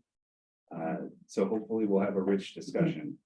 But we want to propose that we follow PG&E's net billing tariff in this first year, 2024, without any modification of sorts. We'll basically go into it planning to use their avoided cost calculator. We'll keep track of how many customers are actually signing on to the tariff, compare that to previous rates of solar growth, and also analyze some of their usage between export and really keep track of the customers who are pairing with batteries and see how many more of those come online just because by the fact that solar now offers the best ROI when paired with a battery. We'll come back in Q1 of 2025 to the board with recommendations on how we might bend this tariff to do something cooler, more interesting, more cutting edge, or better. If we feel that there is something to do, it may be the case that this doesn't need modification and it's doing exactly what we want it to do. And the last bullet, of course, please remember, as we go into our discussion here in the Q&A, this doesn't affect anybody who's currently solar net metering under NEM 1.0 or 2.0. That's it, Thank you, Peyton. of course. Your love and background in solar does come to you. Yeah. Question. Yeah, go ahead, Rob. Can you explain more why you say there's no benefit to the customers in option 4? It seems to me that if we're incentivizing them to use their batteries, that there's got to be more value there somehow for them. So this is really. You say more of a provides case- little or no extra value. This is really more of a case where we'd be creating a particular situation through our own price signals. Where export in a given situation or storage in a given situation is really bad or worse. So I think that because we have to create a pitfall in order to really incentivize the good behavior, that prior to having the data, prior to knowing how customers will actually perform, we're thinking about it as being customer neutral from a financial standpoint.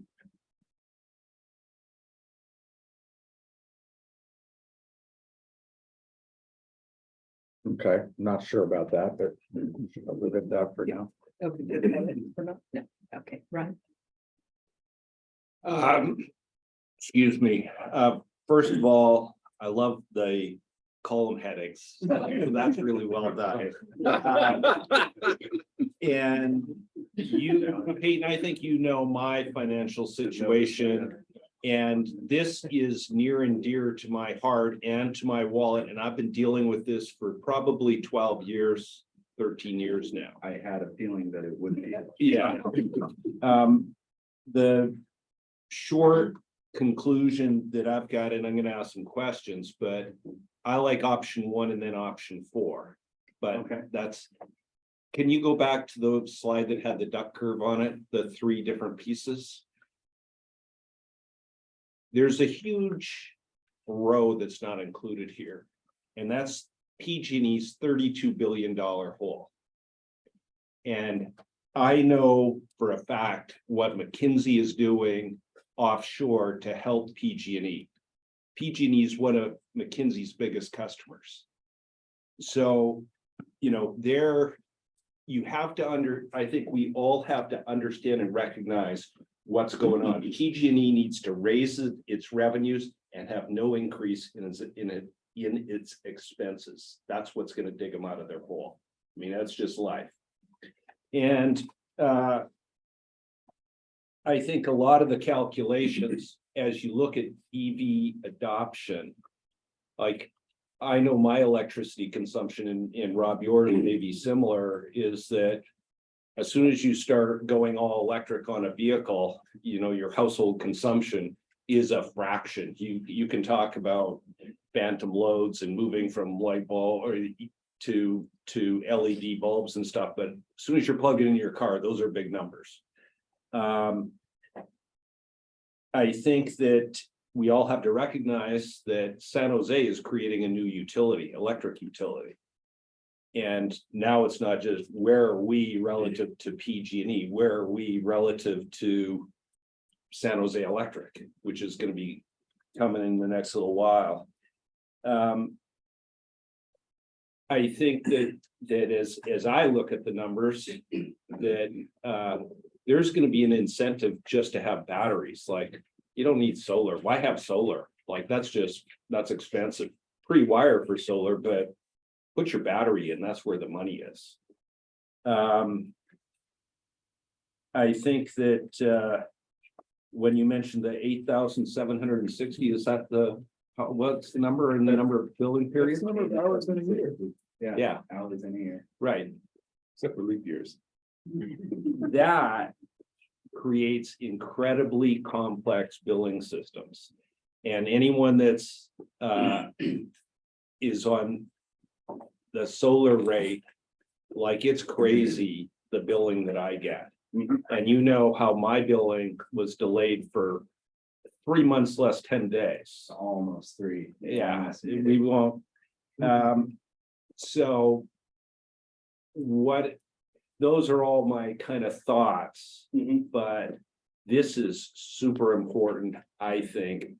And if we want to really decarbonize, this is super important for our mission in how we go forward. So that's why I think let's see what option 1 is like, and then figure out where we want to go from that. So those are kind of I was asking questions and giving comments, so.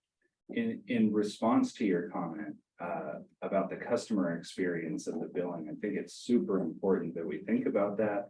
We don't need to go very in depth for this conversation today, but CCAs are still waiting for the billing mock-ups for the M3 pricing structure. And so we're not sure yet how it's going to look to customers. So that's part of the reason we feel like keeping it as simple as possible in year 1 is probably a good way to go. George. Thanks for the presentation. I thought it was clear. I'm liking your recommendation. There's one thing right at the beginning, though. Does everybody else know that installing a battery means that you're managing it according to the grid? Because when I looked at it a year ago with the people that put in the solar that I have, I just looked at the price, thought, wow, that's expensive. And I had no way of comparing these other things. So when you're talking about a battery, you're talking about you are managing that load. You are deliberately draining and charging it during those hours, which is something maybe everybody else knew to assume, but I would make it clearer, I think. And also, I didn't hear you talk about storage. What's the term, behind the meter and above, in front of the, who's managing it as part of this sort of strategy? So I would just say that'd be something I'd look for as well, because having a battery is fine and good.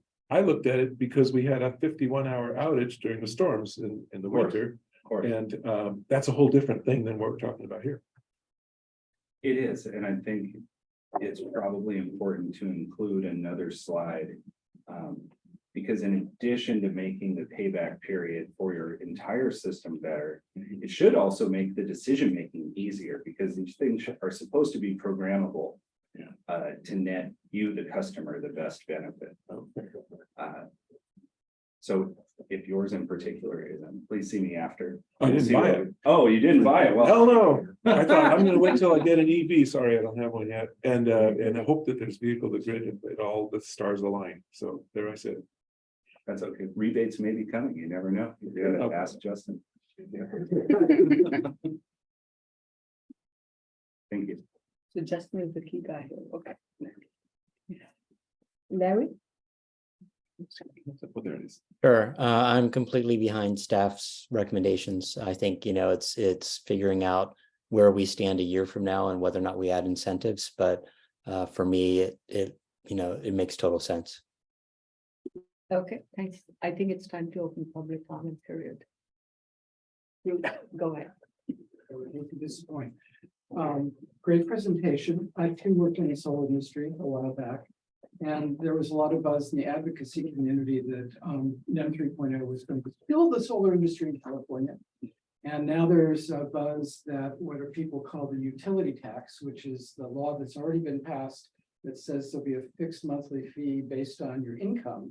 Now, and a slight reduction in the cost of kilowatt hours, it's the opposite. That's going to kill the solar industry in California. So my question is, now that it's 6 months past, April 15th, what have your contacts in the solar industry said about volume going forward. And that's question one. Comment / question two. There's a new program that launches on Tuesday with huge incentives for heat pump water heaters, over $3,000 and more if you're low income. But the requirement to participate in that is you need to essentially give control of the hours of the day when your heat pump is operating, and you have to be enrolled in a program like Own Connect. And how do those things sort of factor into what you expect to see going forward with the popularity of controlled by others heat pump water heaters versus batteries or batteries in your car that connect to the grid? So to get to the first question, I've not heard directly from any contacts in the solar industry what their feeling is about the actual adopted proposal. But a year and a half ago, it was like skinning cats when you talk to those guys. I think that the companies that are positioned to be able to offer a battery with their systems are feeling very secure with the decision that was reached. And I have a fear, and I'm basing this off of my general sense, that those who aren't able to get a good solid line on batteries for installation may not make it. But in no way do I think that it's going to be the end of the industry. Going back to one of the slides, I don't remember which one, but it's a recurring theme throughout a lot of the issues that we talked about. That solar is critical for whole home electrification in terms of helping customers to mitigate the impacts of rising electricity costs. So I think there will always be some demand. The second part of your question is very interesting because we know once customers are set up with their battery, and then if they're also participating in an Own Connect or other DR provider, they have controllable heat pump water heaters or HVAC systems. It opens up a range of possibilities that falls right into that model of the future fit home that we advocate. And to have all of those things controllable, my feeling is that battery will help to enable it all and to do it all at a reasonable price. So I think that it fits hand in hand with our vision.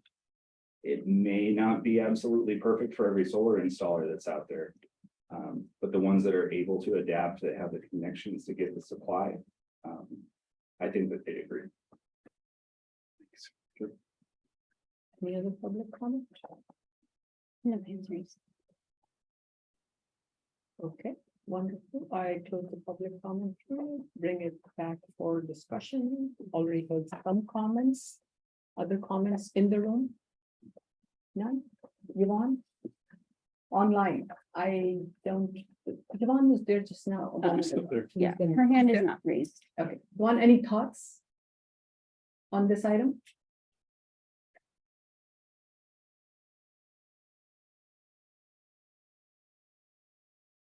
Yeah, she's there. there. One of hers unmuted too. Yeah. Okay, that leaves me. So great presentation, Peyton, very helpful. And I love Bruce's comment, the buzz some time ago was this is going to kill the solar industry. That's exactly what we were talking about.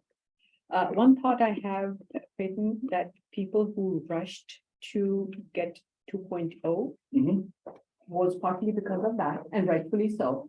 But then after a certain time period, the customers who could take advantage of jumping ahead before 3.0 rolled out, that would dwindle. And so people would start who needed to and were not ready that time, as well as the newer homes or the remodels and so on and so forth. I think they will kind of go back on track. That's my that's saying, as well as the idea of having battery, the advantages of that. Anyway, people want to go in that direction, the ones who think ahead in terms of what are we doing, what is my personal impact on reducing the carbon, or whichever way each customer or each person looks at it.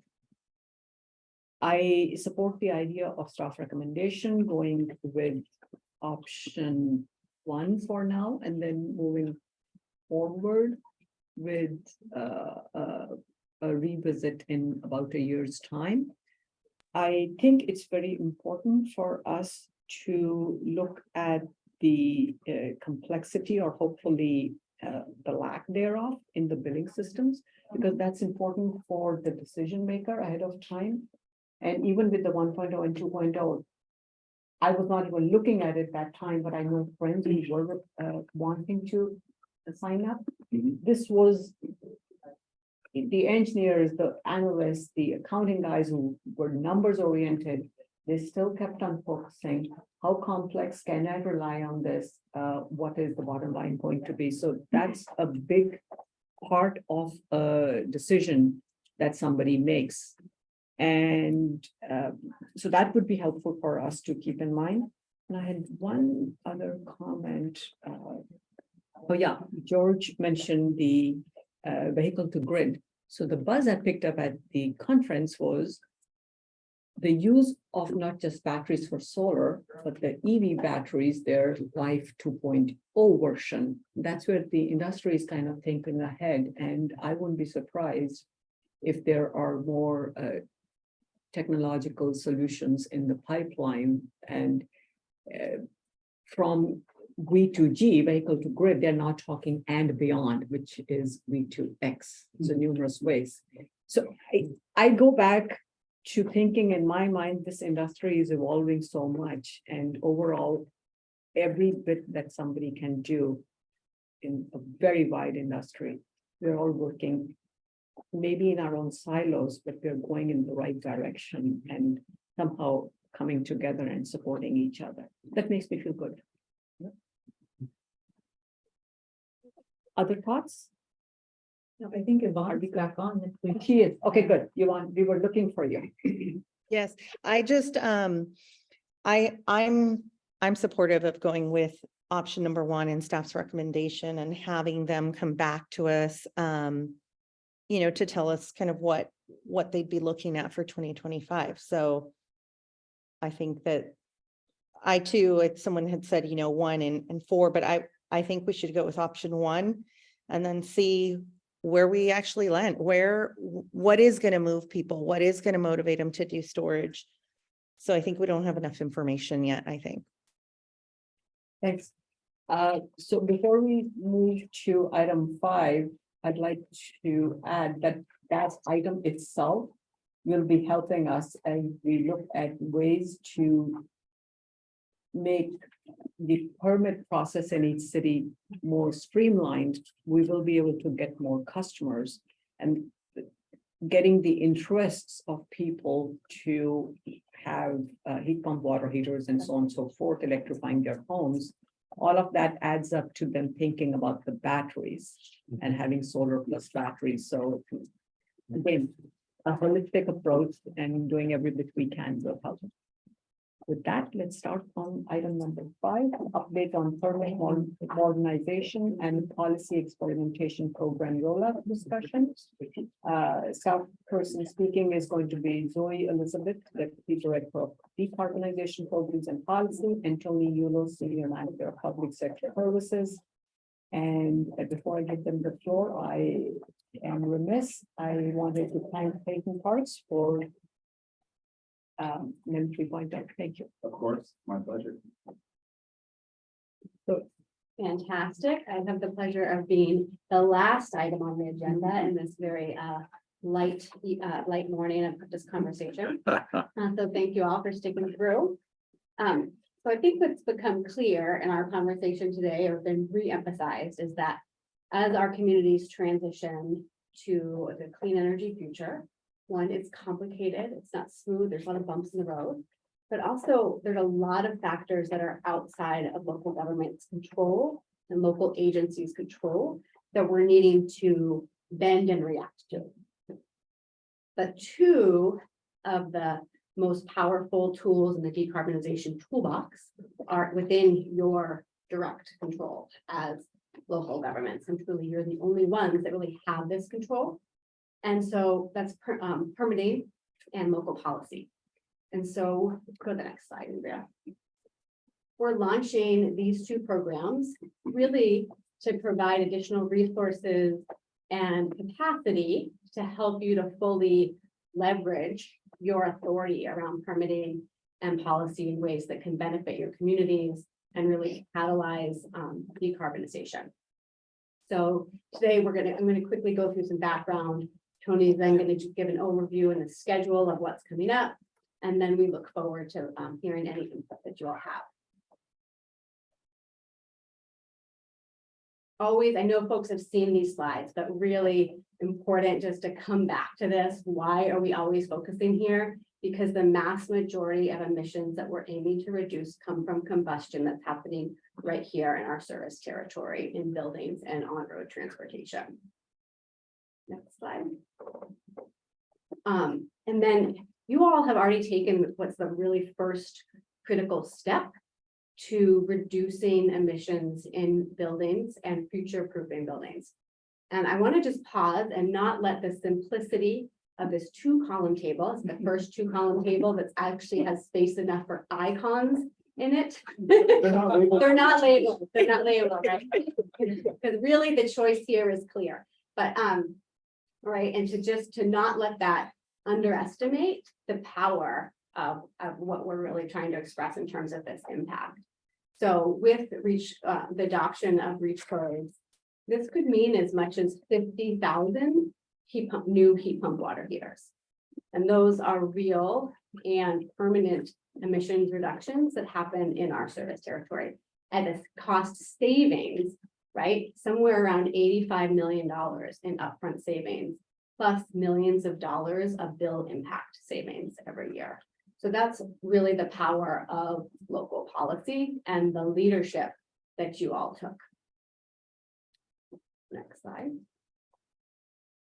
And so now it's time to ramp up the transition in existing buildings to build upon that success and that momentum to move into existing buildings. Y'all might recognize this slide from the board study session a couple weeks ago. And I believe Director Lee captured the sentiment many of us all felt, which is, wow, this is pretty scary. We clearly have a long way to go. You can see how much smaller those green heat pump water heaters have to be just to fit them on. So yes, we have a long way to go. And so the question simply is, what do we do? The next slide, yeah. And so you, as our member agencies, really have the power to make it easier for your communities, for residents and businesses to make the upgrade to healthier homes by making permitting easier. That saves time, reduces headaches, reduces the cost, and then by implementing sensible policies so that folks are making the transition at times when they're already touching big systems in their house. You know, again, that makes it more timely, more cost effective, and is just kind of genuine support and helping people to take that practical action. Slide. And so what we see is that good, smart local policies and streamlined permitting in the next few years can move us from what is hundreds of upgrades a year to thousands of upgrades a year. At times, again, where it makes sense for people to do this. You're already touching the system, really reducing cost. And when we begin talking about thousands of upgrades, that's when you can really start talking about you're leading to market transformation. And when you get to that point, you can see how you can then begin to reduce costs further, moving towards that scale of tens of thousands a year towards the end of this decade. So with that overview of the context, I'm happy to turn it over to my colleague, Tony, who will talk you through the details of what we're proposing. Okay, good afternoon, committee members. So back about a year and a half ago, the board approved funding for 2 initiatives that total $4 million in these areas. One is labeled permit modernization at this point, and the second is labeled policy experimentation. And so as Zoe described, you know, we're looking at these things being tools to provide you all out in your primary jobs as representatives of member agencies with options for advancing these important endeavors. So $4 million applied for sensible policies and smoother permitting. Next slide, please. So this is what we're about to do. We are about to meet each of the 13 agencies where you are. So we're not going to treat you all the same, because the reality is there's a lot of differences between agency to agency. So we're going to start with meeting with you, with board members and agency staff, to talk about what the opportunities are in particular that make sense for your agency and what support you need. We'll go ahead and develop a tailored action plan for your jurisdiction. And then we will go ahead and work at providing the technical, legal, and staff support resources that would be available to support the implementation of that plan we developed just for you. Now, obviously, there'll be commonalities between one plan and another, but the idea will be, it will be something that hopefully you and your staff can feel ownership of and feel like a common sense plan for moving things forward. So that's going to be available to all of you. And we're sort of starting already. Chair Tyson can comment on what we did just last night in Los Altos Hills, where we're meeting with them on a revision to an ordinance, which would be on the edge of policy experimentation. And we're talking about bringing the technical, legal, and staff support resources to the community to assist in both developing, passing, and implementing that ordinance. Then for up to three of our member agencies, we're going to ask the leaders to step up into a leadership cohort. And for those folks, we'll be providing deeper levels of support, as you can see on the screen. But really the idea is those that are moving forward and being leaders would be eligible for additional support. Next slide, please. So here's just, I've been talking platitudes and not giving you any concrete. Here's some thoughts as to what this means. If we look at the first row of permit modernization, just a foundational thing is to kind of streamline the application so that you get better applications in for permits and can turn them around faster.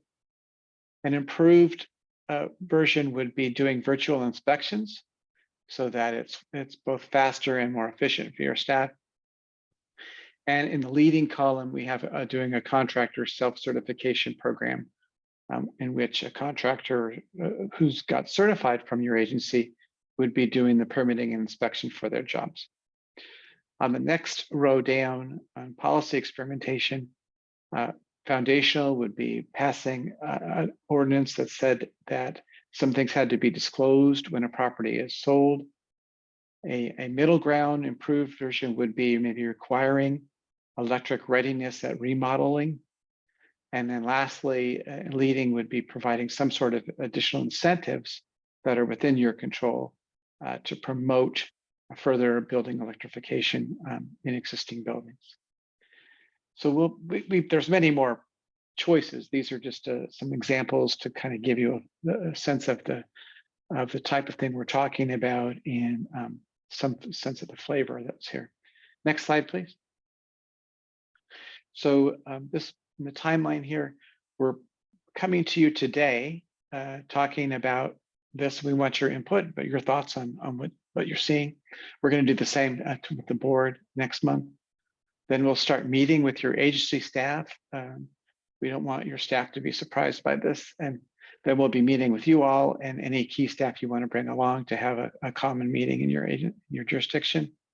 We'll work on developing those agency specific plans. And then early next year, we'll be hopefully ready to rock and roll on working with you all and implementing those. Next slide. And we'll just leave it here. We know we can't do this transition on our own or all at once. And we know that neither can you. So we hope that by working together, step by step, we are going to get farther faster. And with that, be happy to answer any questions, take any input you all have. Zoe and Tony, thank you so much for the presentation and for moving ahead with this idea where you make it feasible for everything that we talk about at SVCE, how to actually make it happen at each of the city level. jurisdictions, because that's where I can certainly speak for my city, we have challenges in terms of staff and budget and how do we simplify things for the residents. And when you simplify things, you're also marketing that idea more. So it will elevate it to a higher level. Thank you so much, Rob. Question for you, Tony. You've worked in staff, so you're familiar with this clearly. The first thing that came to mind when you're presenting this is I'd like to get my new sustainability commission involved in helping to implement it. But I'm wondering if that's just putting one more step in the way for you to achieve this. You've got a model in your mind where you go and actually talk to staff, but then you're trying to drag the council members into it also. It just feels to me, the way I think about my commissions is let's get them involved in appropriate places rather than skipping past them. So I'm wondering, is it a problem that if I try to ask staff to get our sustainability commission involved in helping implement this? A problem, not at all. And we would defer to your interest in that regard. It'll slow things down, of course, a little bit, but sometimes going slower makes things move faster in the end, right? When you have greater support. So not a problem at all. Particularly the policy experimentation ideas may be more suitable for that discussion. Talking about the fine points of processing permits more efficiently with the building official is maybe wouldn't be of interest. Mention it, absolutely address it, get their support. I would expect them to be more interested in the policy stuff.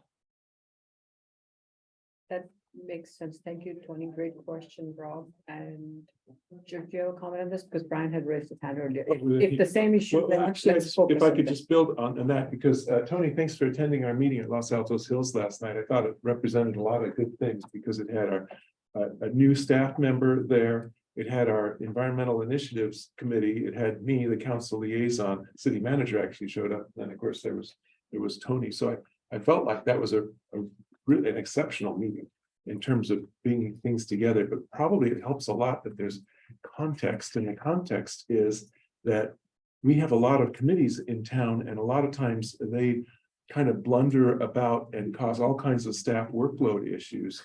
And we've raised the awareness of this, and also staff is trying to figure out how to let certain things go. So it's been a part of an ongoing process that I'm hoping we're at the sweet spot now that we can keep moving with that.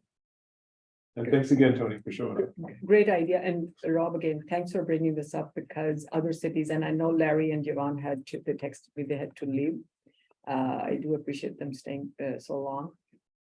Unlike us, they still haven't even eaten lunch.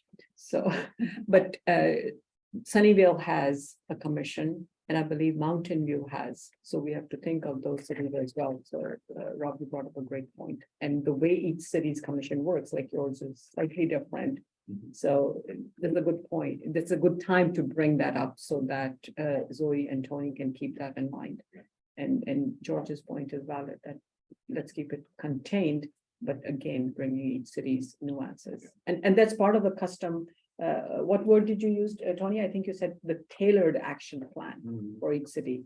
So this is another part of this, Rob. Right, your question, please. I've got a number of kind of comments and observations and pain that I'd like to share. First of all, I am very enthusiastic seeing this. This is, I think this will be really helpful in us SVCE moving forward in our decarbonization plan, because when you can make structural changes, that's huge, I think.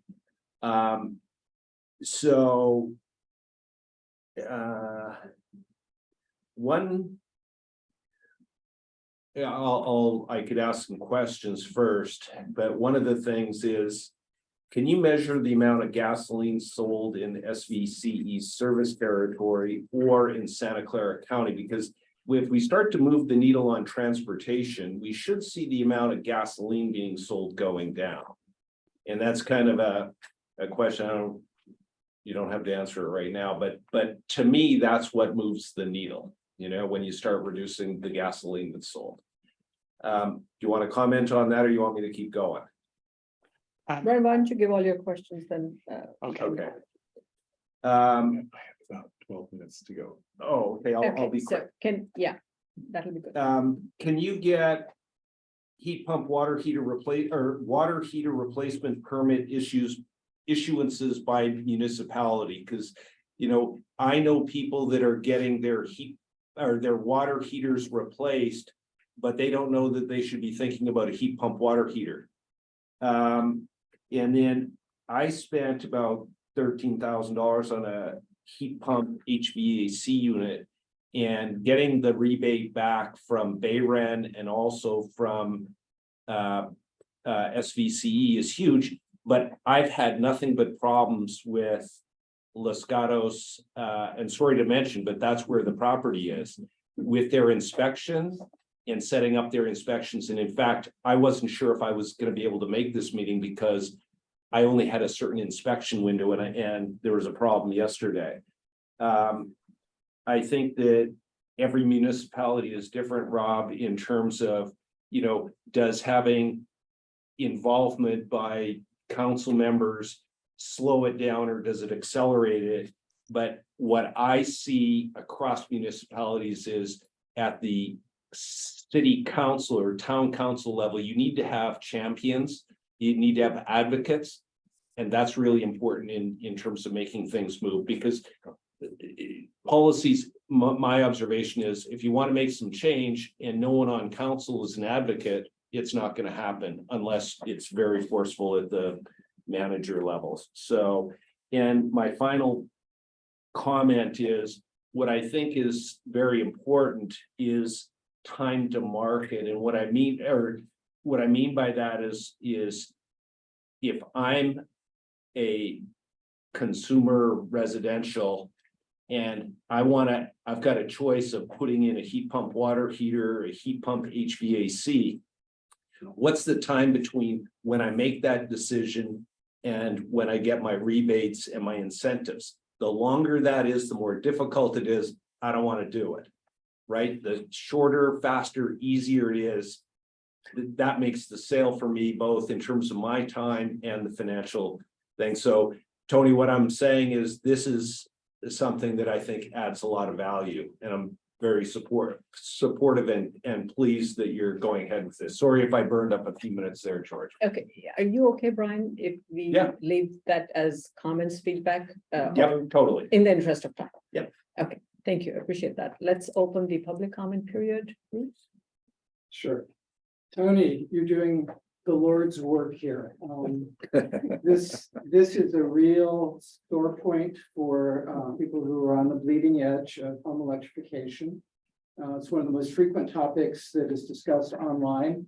In Mountain View, there is apparently a requirement if you want an electric or heat pump or water heater, you need a 200 amp panel. Most older homes in Mountain View don't have a 200 amp panel. So Tony is helping my city fix that. And the sooner that can be fixed, the faster I can get my heat pump water heater. We talked earlier today about the cost of cities sticking with green prime. What do you think the cost would be of having enough building inspectors on your staff to do it the old-fashioned way and still meet the ramp up that Zoe was talking about? That's right. Way more. And in fact, I don't think we'd be able to find that many building inspectors who want to work in these very expensive cities in Silicon Valley. So you've got to find a way that doesn't require huge increases in staff, including, let me just get out of the box for a second, hiring people in India to do inspections using video technology, just like the way they screw up our customer service calls. Well, maybe they'll be better on remotes, but we have to find breakthrough ways to do this, or frankly, not do it at all. Install it without permission, without a permit, and then beg forgiveness or do something after the fact, because particularly with water heaters, most of the replacements will be after the old one fails. And the number of people who go more than 24 hours of hot water is really small. So. Great point. Thanks, Bruce. Great thought, Bruce. Tony, you were saying something?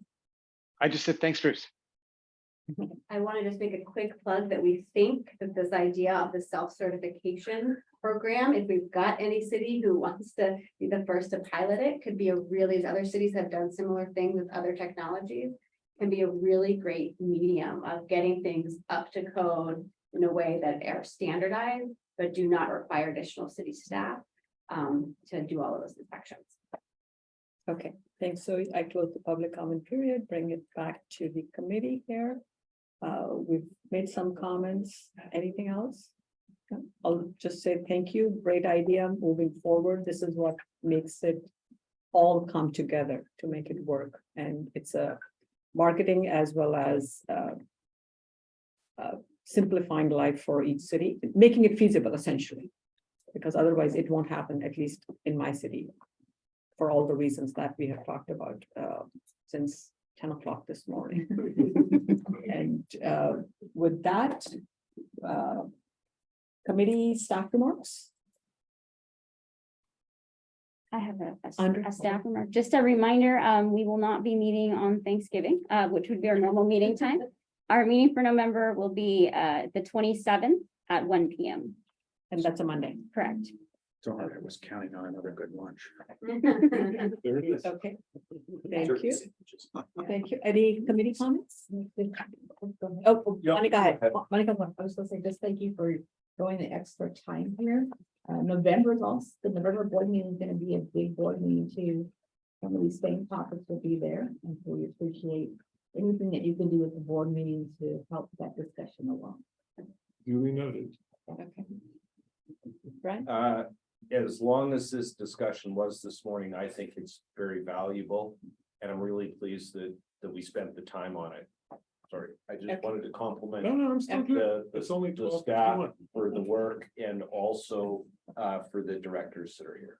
Yeah, and I want to thank each one of you for making the extra time, and all of this thought process is going to help keep the November meeting more straightforward, George. So Good for news. thank you for taking all the time today. And thanks, staff, for all the great work you have done, how you have lined things up step by step, because feedback at each level will help moving forward.